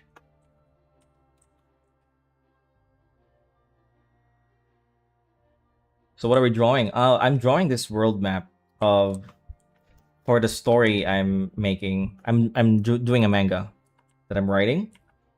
I'm about page 15 now with this manga. I haven't published it yet. I just started the project a few months ago, but the pace is really slow because I can only do one. I used to be able to only do one page a week, but now I'm bumping up production to 3 pages a week. So hopefully I can finish chapter 1 in a couple of weeks. But this is the world map for that story.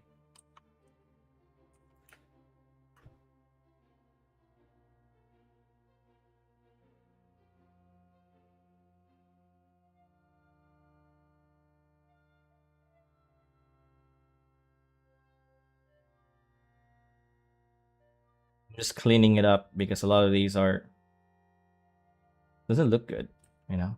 I hate it. Like the lines I did for this ridge looks dirty.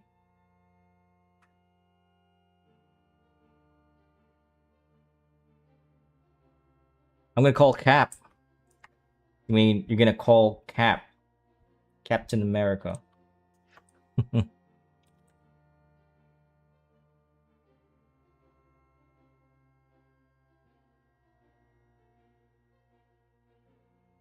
You have his number? That's true. Yeah, don't mess with bats. Silver Comet.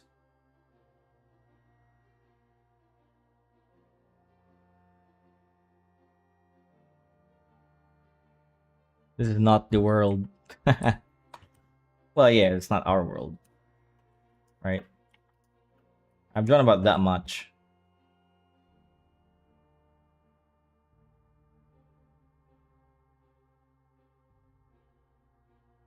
So, quite a bit, but still got a lot of work to do. No, like, not the whole world. Oh, yeah, it's not the whole world. This is just the world within the barrier, because in this world there's a barrier that keeps everybody safe from the outside. This looks like part of the world. It's just part of the world. Yeah, it's not the entire world. It's basically I'm doing map making for where the story takes place in volume 1. So yeah, it's not the entire world, of course. That'd be crazy. Although I did make a sketch for the world map. Where's my sketch? Where is it? Did I delete it? I think I deleted it. Oh, no. Yep. Oh, here it is. So, okay, so this is the sketch for the world map. Very rough, right? Just jotting down some ideas. So let's go back to the map here. So this thing, see that circle, that red circle? So if we go back to the world map, that circle is only going to be that circle. Okay? So I realized that it doesn't really make sense to make a world map. Not yet, at least. Okay, not yet. But eventually I will have to do that. But for now, for starters, just where the story take place is more important, I guess. Sorry, my son is around, so you might hear a kid like screaming or yelling or talking in the background.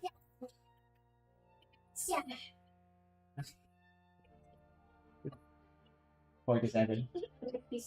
Mama, Mama, Papa, Ano? Papa, Oh, thank you. Papa, Papa, Papa. 17.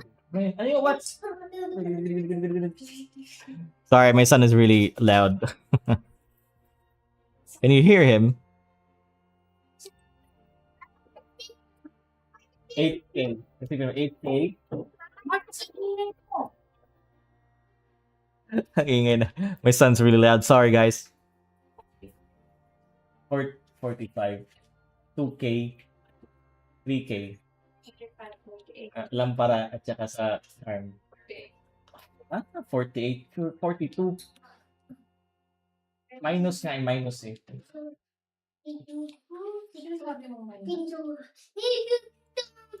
Any advice for people getting into art? I actually have a video for that coming out soon for a roadmap for a, if you want to get into art, just really get into it. Maybe you need to understand your motivations first. Why do you want to get into art? Is that something that you want to get into? Because you don't want just to draw just for it's popular or things like that. Understand that you like every pursue. You need to be dedicated 100%. For me, I am absolutely obsessed with art. Okay.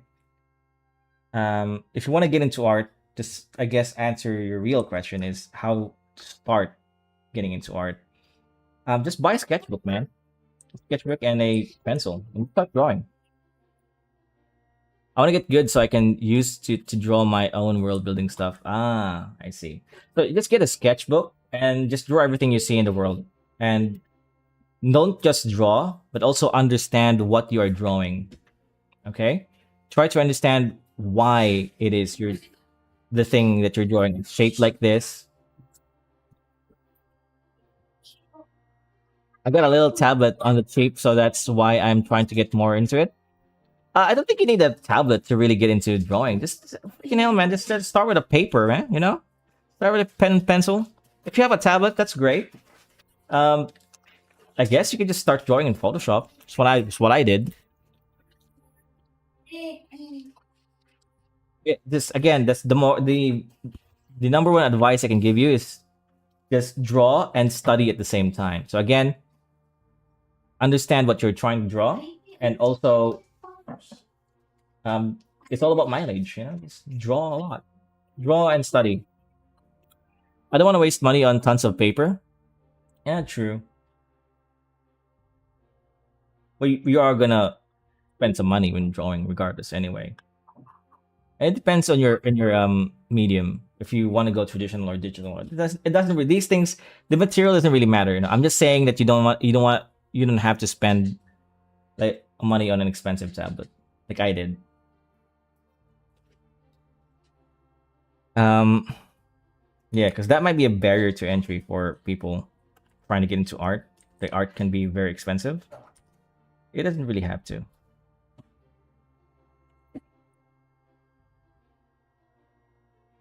Why you're trying to you don't waste money spending on paper. You're trying to save the world. We get a little Greta Thunberg here.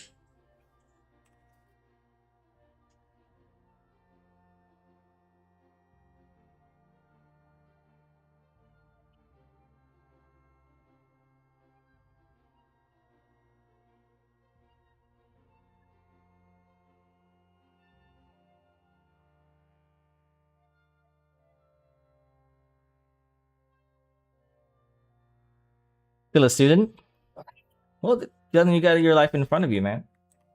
If you really want to draw, and we'll do world building. Yeah, just freaking start drawing. Draw everything you see. Google images, and just draw whatever you see. You know, study and draw at the same time. Probably my best advice.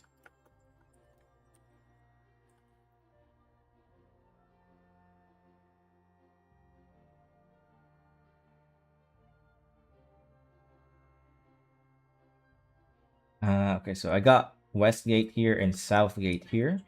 North Gate is over here, and well, East Gate is right around here.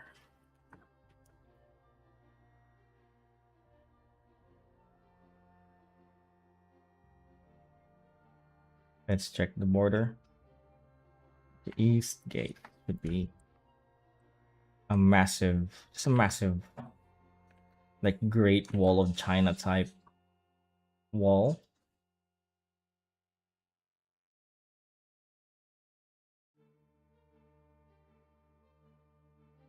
And yeah, don't rush it.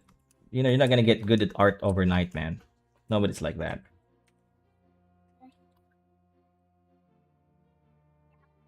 So don't rush it. Just take your time, have fun.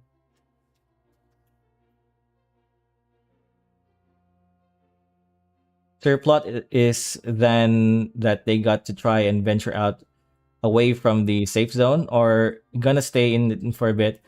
So volume one and probably volume two, we're gonna be inside the barrier, right? So the plot is our main character is going to recruit, kind of like how Luffy does it, right? We're gonna recruit people to go outside the barrier. So people are already regularly go outside the barrier anyway, okay? Because there are some valuable materials, resources outside the barrier that they have to bring to make, for example, special kind of wood, special kind of herb, things like that. So they already regularly go outside the barrier. They go into these expeditions, and there are different types of expedition: resource gathering expeditions and recon expeditions. There are also, but the main primary purpose of expeditions is to look for the Dredge King, right? Nobody has really found the Dredge King, which caused all like the world to end. Really, really, really deep stuff there, I think. Colonialism time. Knock knock, it's the world variant of Europe. Hey, there you go. Yeah, no, but well, the thing is that the world has ended. This is the last vestige of humanity. There's nothing outside there except for monsters and like cosmic entities, among other stuff, right? So there is this thing called the Dredge King, and that person is the one who's caused all the troubles. That's why humans have to live inside this border, this barrier. Sorry. There is one person who everybody thinks can defeat him, which is Empress, the Empress of Thunder, lightning stuff. I really like lightning stuff. Okay, don't judge me. And the people here believe that the Dredge King hasn't been defeated yet because nobody has able to find him. How is the barrier maintained, guarded? Well, the barrier is made of special stuff from the gods. They're gods who sacrificed themselves, who that made the barrier and created a new element. And the Empress, the Lightning Empress, maintains the barrier. It's really just a shield, right? Like a lightning shield. It acts similar to Goku's Genkidama, where it only kills people with evil intent. But if you have a good heart, it's like a Mjolnir's worthiness enchantment. If you're worthy to get inside the barrier, then you should be able to. The problem is that the enemy is something similar to an irredeemable villain. You know, it's not really a complex villain. I wanted to do something similar to what um, Tolkien is doing, where the villain is undoubtedly irredeemable. You know,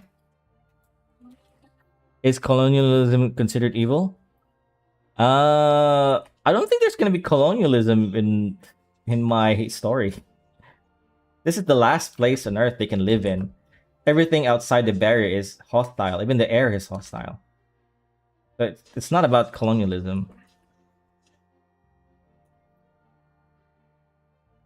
But there is some political disagreements between these territories, right? Because this is divided by 4. Let me check the barrier. Was it 4? The border. Where's the border? 1, 2, 3, 4. You have 4 regions. And the underlying message here is that even at the end of the world, humans still can't cooperate with each other. You know, they venture out to fetch special wood or materials. Sounds like colonialism. Well, that's your interpretation, man. It's more like survival. There's nothing outside the world, right? Just these trees. Nobody owns them. It's not like um they're invading or annexing another country, colonizing. They can't even live outside the barrier. So it's not colonialism. It's a weird thing to say and point that out. Or I'd be like pioneering. Yeah, have you ever played Frostpunk, the game? Oh, what was that? If you played Frostpunk, the game, the world there has ended, and you gotta venture out to like gather resources, right? So I wouldn't say that's colonialism. There's no countries to colonize, or there's no villages to colonize, unless you have a different definition of colonialism. I'm not that deep, man.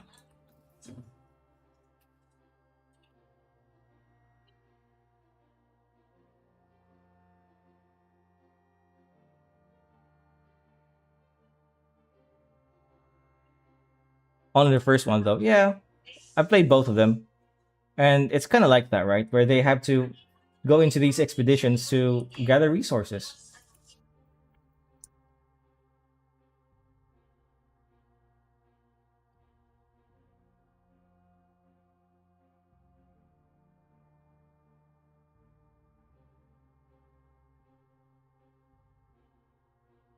It's the second one equally good. I only didn't got it because it's expensive. Expensive. Is it any? Is it better? I think it's. I think it's just as good. Yeah, it's a little bit more complex than the first one. Way more complex, and it's a lot more micromanaging. I'll tell you this. It's a lot more difficult than the first one. First one was easy.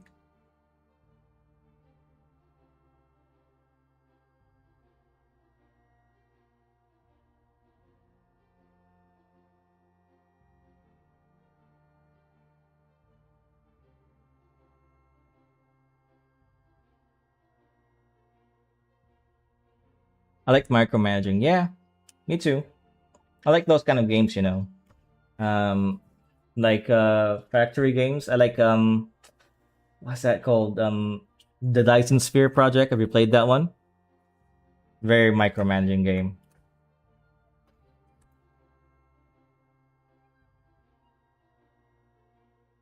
Let's make an iconic mountain, like tallest mountain in this region, right?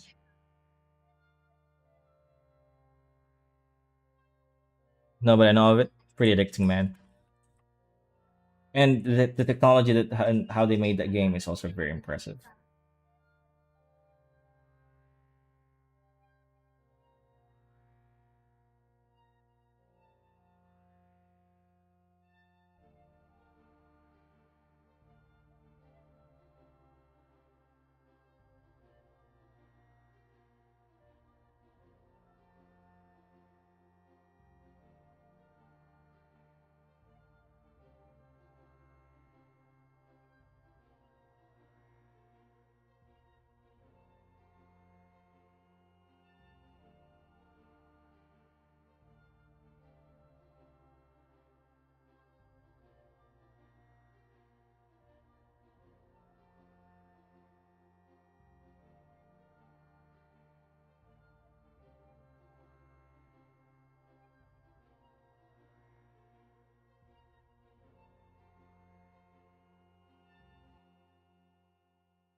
So that's gonna be the tallest mountain in the barrier.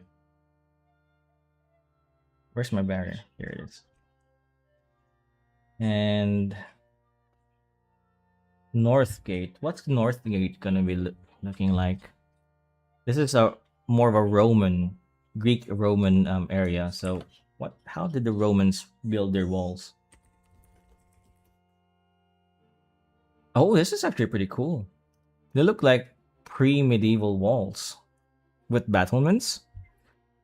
Okay, I don't want to do that because that already is very similar to Southgate. How about Greek? Greek has a more unique look with the pillars. All right, all right. This is cool. We'll do a Greek design wall here. That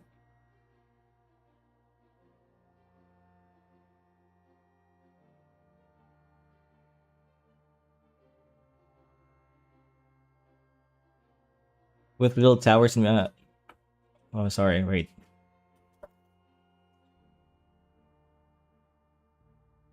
With little towers in between, yeah.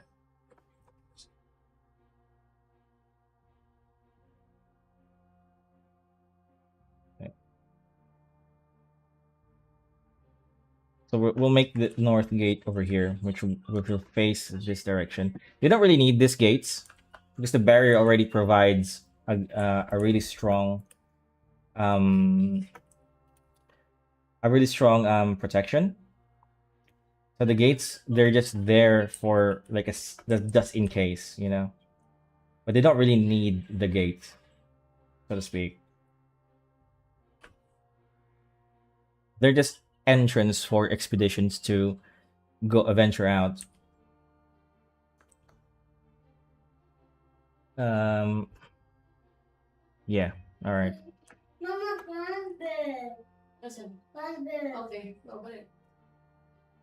I want to draw the kingdoms in details here. These cities. I can probably do that. Just like a world building exercise. In chapter 2 of my manga, we should see Montefacio, um, the kingdom of Montefacio, its cities here in the distance. Because my story starts in Virgil Village, and then the character has to walk towards Kuruk Village and by the ocean in chapter 2. So on the way, sorry, I'm moving a lot. So in the way there, we'll be able to see a lot of these places.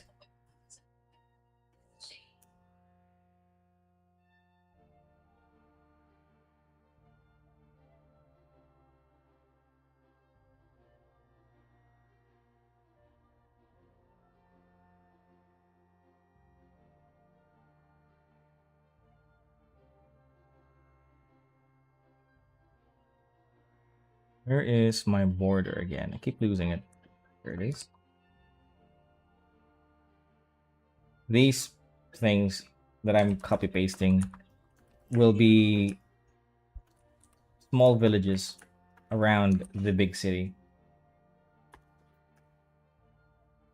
like main cities. Not really villages, and also not really cities. Something in between, like landmark locations. There you go. That's a good, better word for it. Uh, of course, we're gonna go with the cliche that north is kind of like a snowy area. So within this wall, there's not a single monster. Then no, but there are factions here that we need to like court first before we go outside the wall because we need equipment. When you go outside the wall, we kind of need a uh like a roving vehicle sort of thing, like a boat with wheels, right? So we gotta work towards that. I don't want to rush the story. There's like a lot of tell, so all I want to do is just tell a good story within the confines of the barrier first. And I want the barrier, the outside of the dredge lands. I call them the dredge lands. I want it to be a more of a enigmatic kind of place where you like question all the time what's behind that.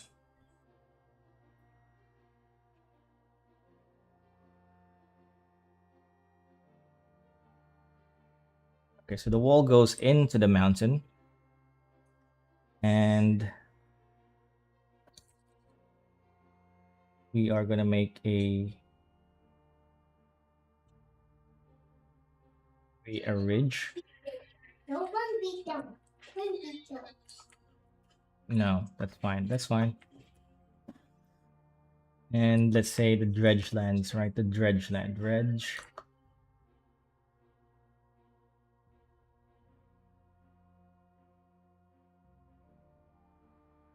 lands. What are we gonna name this mountain here? Aureli Peak.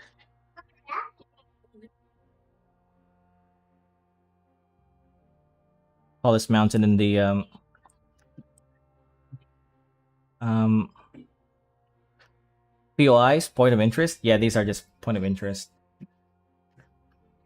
So farmlands. I also need to consider farmlands, which is represented by just lines like this. I don't need to name the farmlands.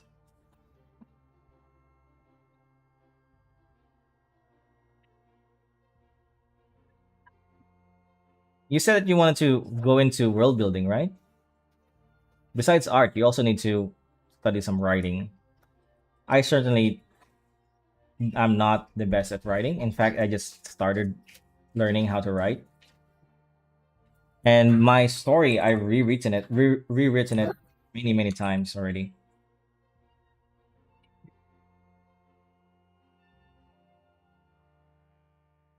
I'm gonna have to make another forest, don't I? Okay, fine. Let's make another forest.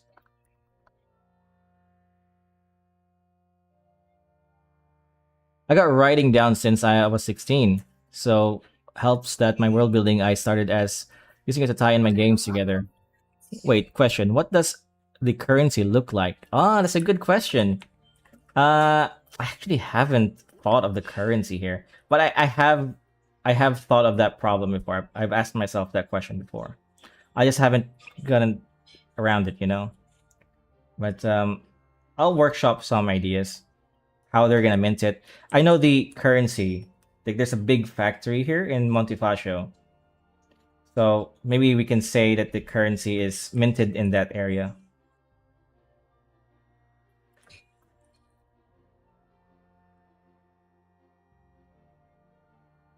I also need to rewrite my magic system here. I think it's pretty. My magic system is very cringy.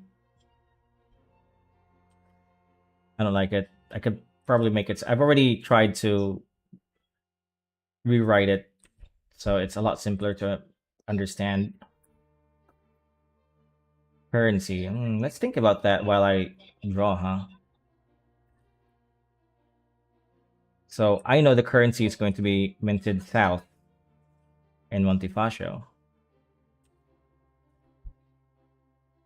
but what is going to be called? Could I be funny and just call it the dollar, the American dollar,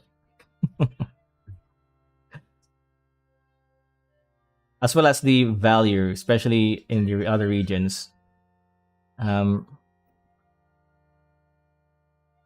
yeah, I like to use local currencies. I'll just be funny and just use. Oh, this is an American dollar. You know, I'll have characters say that. I'm just kidding, of course. That'll break immersion.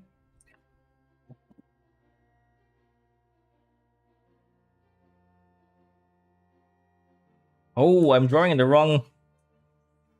Okay, no, I'm not. No, I'm not.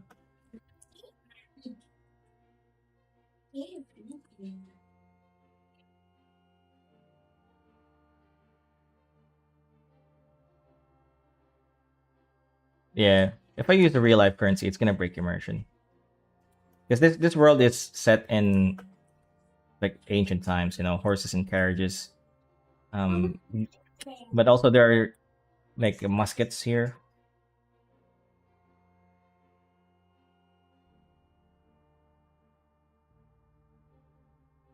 Like the coins are all metals, such as gold, silver, or whatever it is abundant. And the icons often presents their important buildings or leaders, myths, and cities.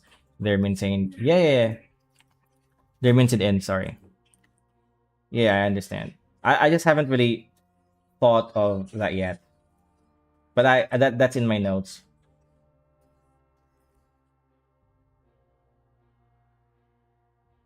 I'm really focused more on the story. No, no, that's the main reason I like local ones for the localization of coins rather than the golden coins with a generic dollar sign. I don't know, man. Local coins. I think the dollar sign looks pretty good because it's the most recognizable. The best currency I've come across with is has got to be the Australian dollar.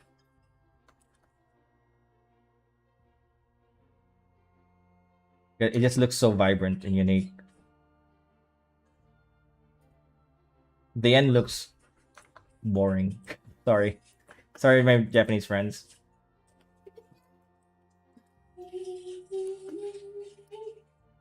Alright, I'm gonna back a few times to see if you said cities right. Cities. I'm in Europe and my keyboard has the dollar instead of a euro, but not euro sign. Okay.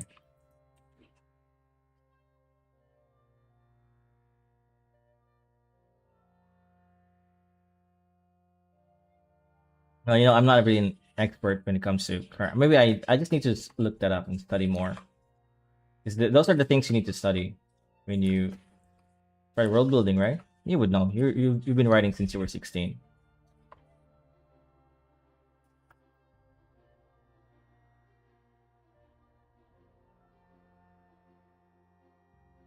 After hearing it 3 times, it is. I'm not sure what you mean, man. Oh, Silver Comet. It's you.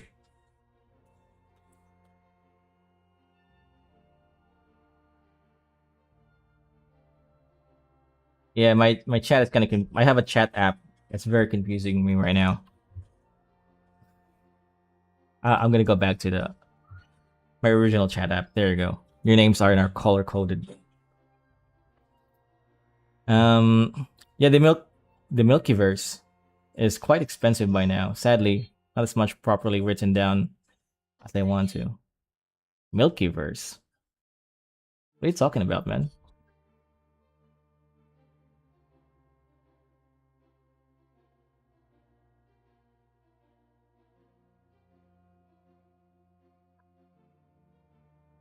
Okay, so that's North Gate. I'm just gonna leave it like that for now. Again, they don't really need these gates.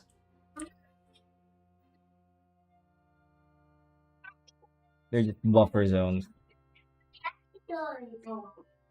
My gamer tag is Milky Shakes Deluxe, so I named my world the Milkyverse. Ah, that's just a pretty clever name.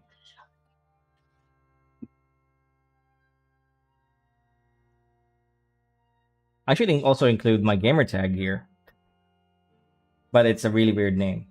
Actually, no, it's not. It's a Japanese name. Yamaji. Okay. Alright, I like that for now. So I just need to detail out the Vallejo region and the Reikishi region. Yeah.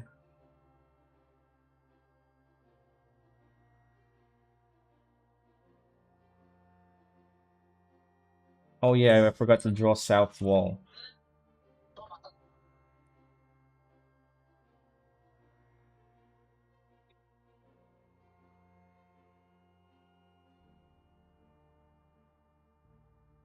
You know what? We'll make a wall like this, similar to like Star Fortress.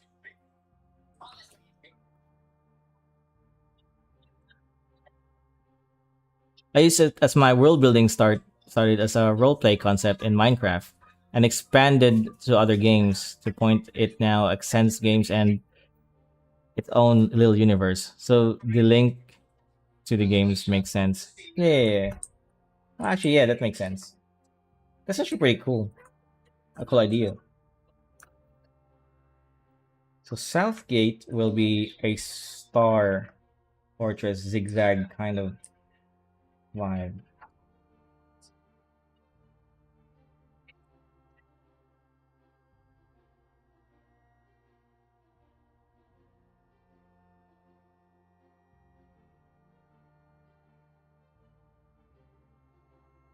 I did it to be more immersed. Yeah, man, you gotta role play sometimes, you know? You gotta really get into this thing when you're trying to world building.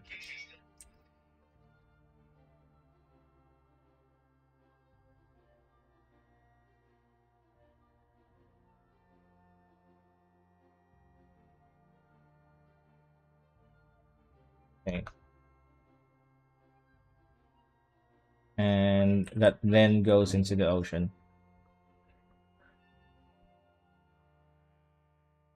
Star fortresses are like that, right? And in the bottom here, you would have men trying to charge into this fortress, and people will just shoot you from the top of the battlements. So we could do that there. Um, sige. Roads. What else do I need to do?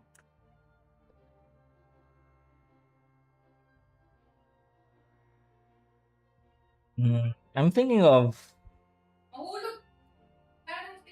I know what to do. You know what? There's more things I can do here. Maybe we can have a pass like this,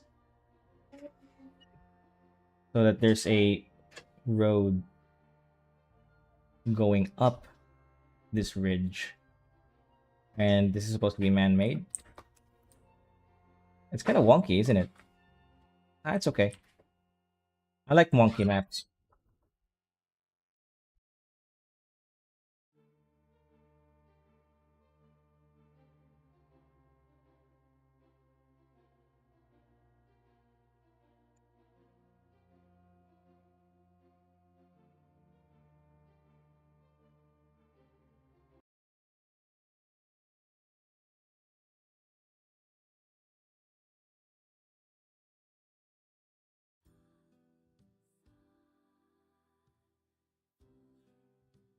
Uh, the road feels accurate. Not gonna lie, people love disobeying nature. Yeah. I really like how I did the Wakan region and Astanan region here. I might just add more islands later on. But the Astanan region, I've written a lot of stories here already. not even stories that are not really related to the main ones, but I wanted to again, like you're saying, and be immersed with my own story. So I created some sort of like a small history of how they came about. I think I missed your answer to my previous question, by the way. But how do you think of all the map icons so quickly? Think of all the map icons. Well, a lot of these are just copy pasted, really. So, for example, this tree here is the coiling trees. I've explained it to Silver Comet, my YouTube chatter.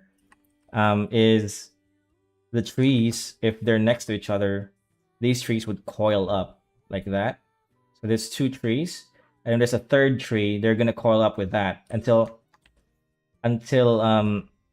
they look like mounds now, right?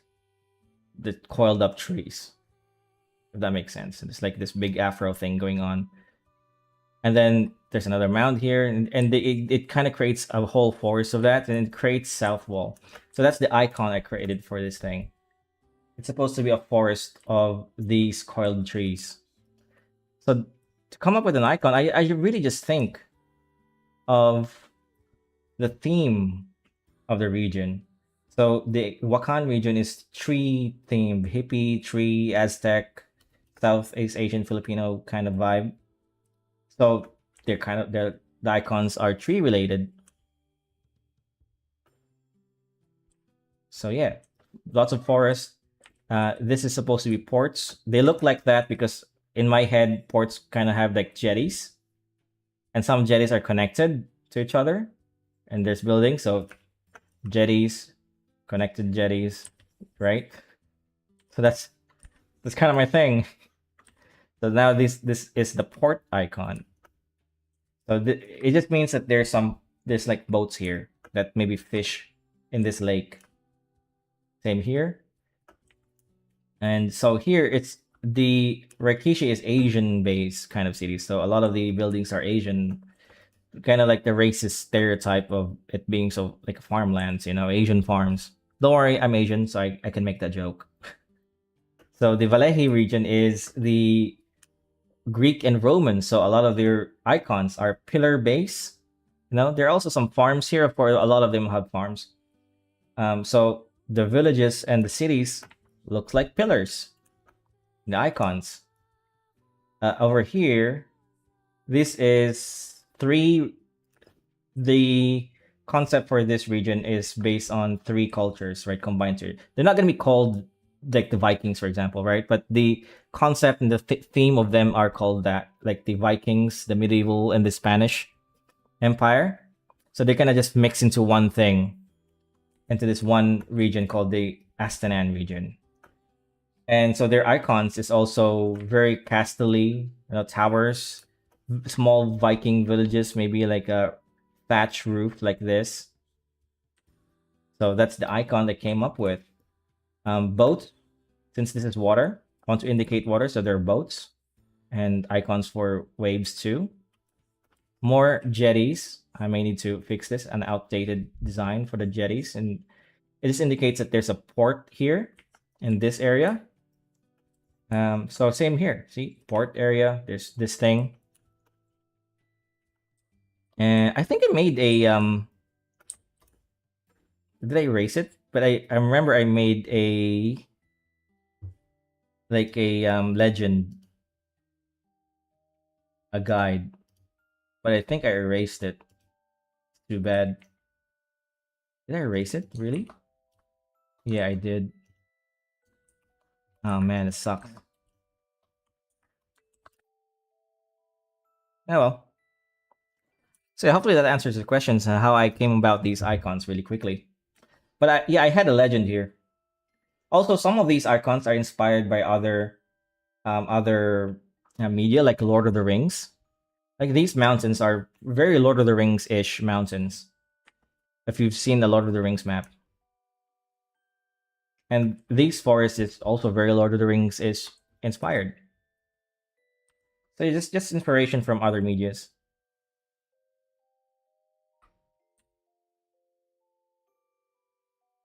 Yeah, hopefully that answers your question. And yeah, I think I did miss your question. Sorry about that.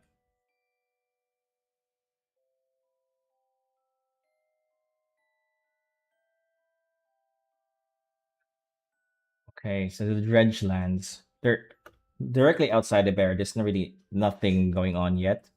But I've also written some parts of the dredge lands, which are really cool. The dredge lands are really cool. I can't wait to introduce them much later on, maybe next year. No, right? I would love to draw more pages of my manga every week, but I gotta work, and I gotta be a dad. Do you want to see my thing, the pages that I've done? Because I've done two sets of them. I've done the one shot. It's not finished yet. The one shot is almost finished, and I've also done the main line story. I'll show you that very quickly. Where's my OBS? I'll change screen here for a little bit. Hello. So yeah, this is page one. I've shown Silver Comet this and a couple of other of my regular viewers on YouTube, but since you're new, I think it'd be cool to show you. So this is page one. I think my page 1, 2, 3, and 4 needs to be reworked because I didn't account for the like the book. Because if you open this, then there's gonna be 2 pages, right? So I don't want page one and my page two to be right next to each other. So this is gonna have to be a double page spread when I print it. I may be wrong, but I suspect you like One Piece. I do. I do like One Piece. Me and my wife watched it. Really good. But this story is inspired by a lot of media, not just One Piece. So yeah, here we go. So this kind of starts off really ominously. You see some dots in the background that kind of looks like stars, but they're in fact not stars, and you'll see that in a moment. So yeah, there you go. Second page. The star in the left here kind of pans around, and you kind of see more of those dots, and then it goes boom. The third page, right? Like this big massive reveal, and it's like it's an invasion. These are the dredge, the mainline enemies of the story, and these creatures are they're cosmic entities, right? They don't really have any motives. They don't really have any wants. They just happen to come across Earth like a predator happens to come across a gazelle, for example, right? So they're not really evil per se, but we consider them as evil since they want to destroy everything. So maybe that's another whole set of morality you want to explore later on. That's a cool planet shot. Yeah, this shot is actually inspired by a One Punch Man manga panel, where Yasuke Murata draws a planet, and I thought to myself, I can probably do something like that, and I tried to replicate it as best as I can. And trust me, my drawing is not even nowhere near as good as his. Okay, kind of like those specific Brazilian ants that leaves areas devastated. Yeah. Well, my inspiration is actually like the flood, the Zerg, and some bioorganism kind of entity, right? Like the Tyranids, for example, and they just assimilate everything. Yeah, One Punch Man art is good. Yeah, I have a video about Yasuke Murata in my channel. I misspell his name a couple of times there, and it's really embarrassing. uh, but yeah, I tried to draw like Yasuke Murata in that video. It's also a tutorial video. You should check it out. Shameless self promotion. So yeah, next page. Sorry, this is another double page spread. So it's just double page spread after double page spreads, right? So this is the last gathering of humans, and you kind of see the gods here. I kind of want to redraw the gods because they look very cringy. Not looking at it now, but I wanted to use colloquial gods in mythology. Zeus, Ra, Odin. The reason why is because there's a lot less heavy lifting I have to do with stories there. 'Cause everybody knows who Ra is, everybody knows who Odin is, everybody knows who Zeus is, so I don't have to do a lot of heavy lifting with story. And again here, the fall of the gods, the humans die in the bottom there, if you can see. And that's the Dredge King right there in the background. He's drawn very vaguely. because I wanted to redesign him later on. I want to have the opportunity to redesign his look. So he's kind of drawn very vaguely here. Yeah. So there's Zeus fighting him, and there's a twist with the gods here too. That maybe I shouldn't. I should stop. I've been told that I should stop spoiling my stuff. Okay, but there's a twist here. This is just a recounting of our main character on what she thinks happened, right? Because if you see the dialogue, it's being told in in like it's being narrated by somebody. And it starts off like a really mysterious, the dialogue, and then it ends really like a tirade, like a pissed off person. And yeah, this is the creation of the barrier, where seven thunder gods um created a new element, which is the barrier. There's another twist here that I've written, because this is just a recounting of who would have been a child who saw all this happen. And boom, this is the person who is now. This is the main character, by the way. I know, very disappointing, right? It's a girl. But hey, I like anime girls. What can I say? Have you seen my figurines in my background? I got more like right there. But yeah, she's a bit wild. There's also something about her too that again I've been told I should stop spoiling stuff. And go to the bar scene. She's trying to recruit people here to go outside the barrier, but nobody takes her seriously, and she gets thrown out. And we get an introduction of Virgil Village, which is in my map, and this is where the story takes place. I love the female characters. Not gonna lie, yeah, so do I, man. I love it. I see them clearly as day. I should stop spoiling stuff. He said, flipping through the manga. Well, this is just chapter 1. I don't mind. What I'm trying to say is I don't want to spoil like all the twists and turns that I've written down later on down the line. But I regularly stream drawing these, so I guess they already are spoiled. Anyways, so I'm okay with spoiling these pages. Also, I'm looking for feedback when it comes to writing, so I guess it's that too. Especially English is my third language. So, well, sorry, second language. That was a very arrogant thing to say, wasn't it? And I'm not really good at spelling or grammar. I mean, I sound like it when I talk, right? But when I write, it's a bit different. Yeah. So he runs off because nobody's taking her seriously in that bar. So he runs off. So maybe the market has something to offer her. So she arrives at the market.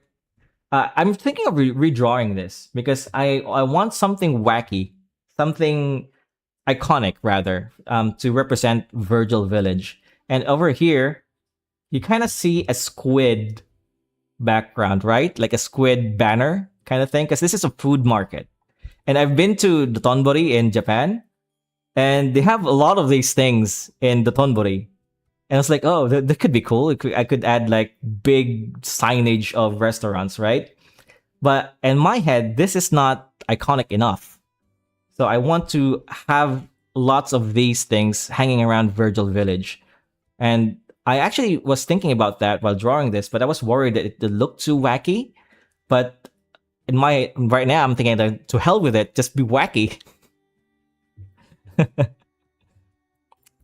My English seems good in my opinion. Thanks. Yeah, I sound like I speak really good English, but when I write, it's different. By all means, do. I won't lie. The one panel with the face is meme worthy. Which face? This thing? Oh yeah.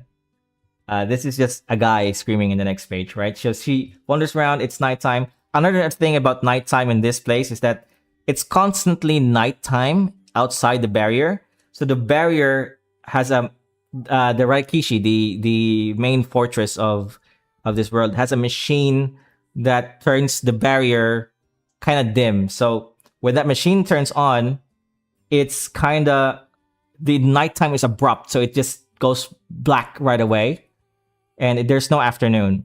So the day-night cycle is very artificial. So here it just goes black right away, and that's my nighttime. So it's daytime here, and then boom, nighttime right away. So yeah, here we are introduced to Senor Nestor and the bystander. I haven't named him yet. He has a name, but he's just called the bystander for now. Senor Nestor and his crew of lovely monks, who claims to have been outside the barrier 10 times. But again, the people here regularly goes outside the barrier to gather resources and among other things. So she's impressed. She wants to recruit this guy into her party, right? Because she's a bit delusional here. That's just a white page. Okay, here the next page. So we see her run away. She's just kind of taking vantage point while Senor Nestor is talking. And then yeah, here next page. I really like this page. This page took me a really long time to draw. I drew this on stream too. So she is trying to get his attention. Actually, she does it here. Like, attention, denizens of Virgil Village. And yeah, she gets her attention. She gets his attention. And everybody else's attention too. And where's the next page? Here. A bit of a funnier manga. You know, lighthearted. It does start lighthearted, but I want later on when we go outside, it's going to be a lot darker. Like, I'm talking Warhammer 40k kind of dark, you know? There's gonna be that abrupt change when we go outside the barrier.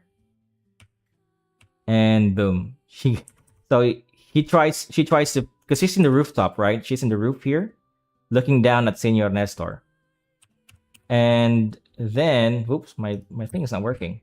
She picks up a roof tile and hits the ground, the wooden platform he's in, and he falls into that platform. And why is not my mouse not working? Okay. And the next page, she finally he gets up from underneath the platform. It's kind of funny. And he is kind of shocked because he sees another brick coming to his face. But instead of him chasing, we get instead his goons gonna chase after our main character. And this is the last page I drew. So she falls, she runs away. One of his goons catches her, and yeah, that's where I last left off. Next week I'm gonna do at least 2 or 3 more pages, but I'm gonna do those a lot of those off stream, just because I can do them faster off stream. And I'm also trying to stream a lot less next week because I want to focus on content creation for YouTube. Right, I got a lot of ideas like world building, writing, and art tutorials maybe. Yeah, so I want to do that more than streaming. So next week I'll be streaming like maybe Saturday and Sunday instead.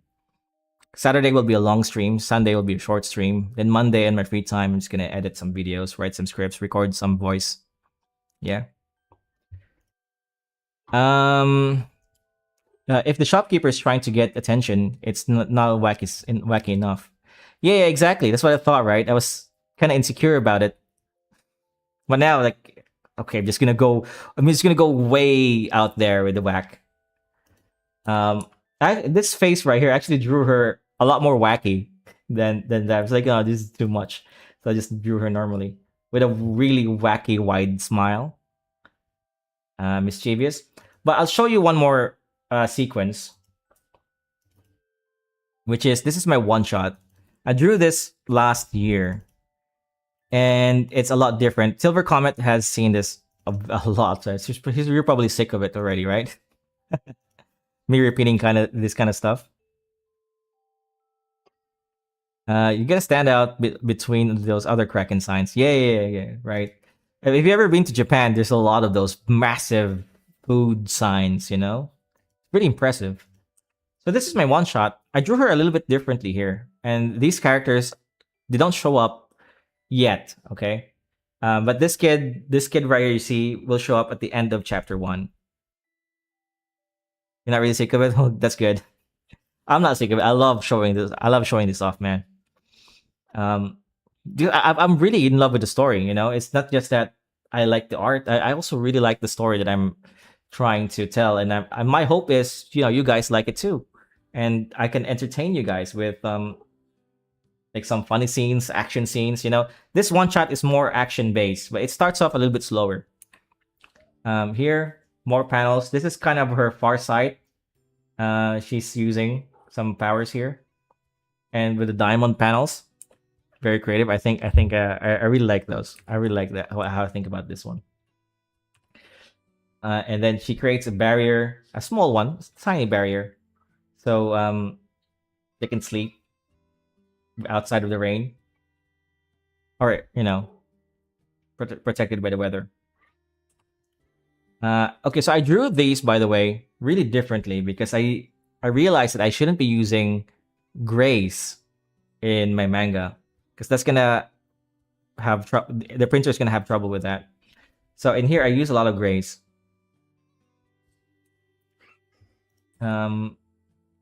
Here, just reminiscing, and then I'm just gonna skip to the action shot. Okay, she gets caught in the trap, but she breaks out really easily. My indication here is that this is not the first time they've met. Okay, so she already knows how to deal with this person here. The shadow monster here is a Dredge Knight, and this is his shadow. Is there a reason mangas tend to be black and white, by the way? It's because of the print, and I think it's just the traditional kind of the way they do things in Japan, right? But there are no grays in mangas. There's just black and whites. The gray you see is just an illusion. It's called a screen tone or a half tone, and they're just small dots. I use it now. I use those now, but I didn't used to. But apparently, their printer have problems printing grays. It's what I'm told, at least. I don't really know the details of that. And here, again, more action shots. She fires off a massive lightning blast that breaks reality here. Because this trap is actually the maw. It's called the maw. Every Dredge Knight has a maw. The maw is a like a place where they take your soul away and they just devour you in the maw. But she's a bit different. She's not somebody who can, you can just devour inside some sort of space. So her mind or her soul gets taken over when she steps in these snails that are on the ground, that are like kind of like leaking black goo. She gets warned, by the way. She gets warned, and she kind of mocks this kid. You should stay back, man. But she steps on the freaking nails anyways. After being warned not to do that. Yeah, and so she gets caught. But she fights back, she doesn't have her entire power sets inside the maw, so she's kind of reserving herself here. And she gets hit by rocks that are being levitated by this Dredge Knight over here, right? Pretty cool, I think. And boom, she gets hit in the face. I wanted it to be a funny scene. I think it's kind of funny still. Like, oh, shit in my face. And she gets caught again with the chains. And that's her body in real life, and they're trying to figure out how to wake her up. Yeah, but she's just like drooling, like, no, I don't know what I'm doing here, man. What's going on? And that's her right there. And his plan is just to hit him really hard in the face with a skillet. I drew another page here. There's a page missing here, like in between these page. I didn't save it because I didn't end up finishing it. But they're supposed to argue like, this has happened before. How did she wake up? One of her guards did something. It's like, oh, I bet that guard whacked her really hard in the face. So I'm gonna whack her really hard in the face. So yeah, she gets stabbed here quite a lot, but she has a healing factor, so this is pretty much nothing to her. The dialogue here, I want it to be really crass, like really, really lewd a little bit because she's being impaled. Oh, at least take me out a little bit, before you freaking penetrate me or something like that. Fucking hell, it's fucking so ridiculous. But again, I wanted to be more friendly to my audience. Okay, I didn't want to do that. I don't know. Maybe my mind will change. But yeah, that's the end of the one shot. It's not finished yet. There's like 3 more pages I have to do. There's a lot of things to do, eh? And I'm just in here for the journey. I can't wait for next year, this time around 2027, and see where this story goes, where this journey goes. Make a Gunner variant. I would just make this a Gunner variant, and this would be the Gunner variant, the main line. But I'm not against gooning. Yeah, I think some of that, elements of gooning is kind of important for some fans. Um, but I just don't want to do it with this character. There will be characters for gooning. Okay, later on, I might just name that character Goon Lord or something like that, right? Goonizard. But yeah, that's it. That's all I can show you at the moment. There are more pages actually, but maybe for another time. Yeah. This is just my reference sheet. This is what she used to look like. This is my first ever page. She doesn't have the ears yet. And this character, I changed him to be that kid that you saw earlier. So this is my first variation of that page. Where is my one shot? My other pages. Oh, here it is. Yeah, this is my first iteration of the page. Nothing really happens here. He kind of just fires off the barrier and it emits a blast. This is outside. There's an attack going on outside, and she funnily just smacks right in front of him, and she face plants. But I thought the kimono thing was too generic, so I changed it to a crop top. And that's it. There's nothing really going on here. Yeah, this is another design of her. All right. I got nothing else to show you. Do I? I don't. Do I? No, I don't. Concept art. The thing is empty. That's another project. Yeah, man. That's pretty much it. I'm trying to look for my concept art.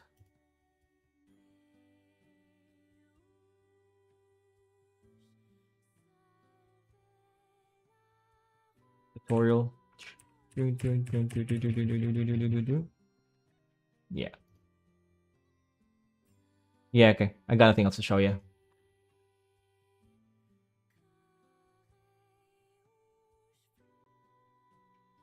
Wow, that was a big tangent from the map, huh? Well, I just want to share. I'm gonna share that in an obnoxious level, okay? Sorry, Silver Comet. You're always here and you're always supporting the channel. But I'm gonna be telling that story over and over again. I'm sorry, man. Sorry. I apologize in advance. You know what I could do? I just thought of an idea. North Wall could be designed. Imagine if the Hoover Dam was Roman or Greek inspired, right? Kind of like this, but it's a gigantic wall, right? What if North Wall is like this, but a lot more wider, like it stretches from mountain to mountain, and it has pillars. This thing already has pillars, but we're gonna exaggerate the pillars. All right, that could be really cool.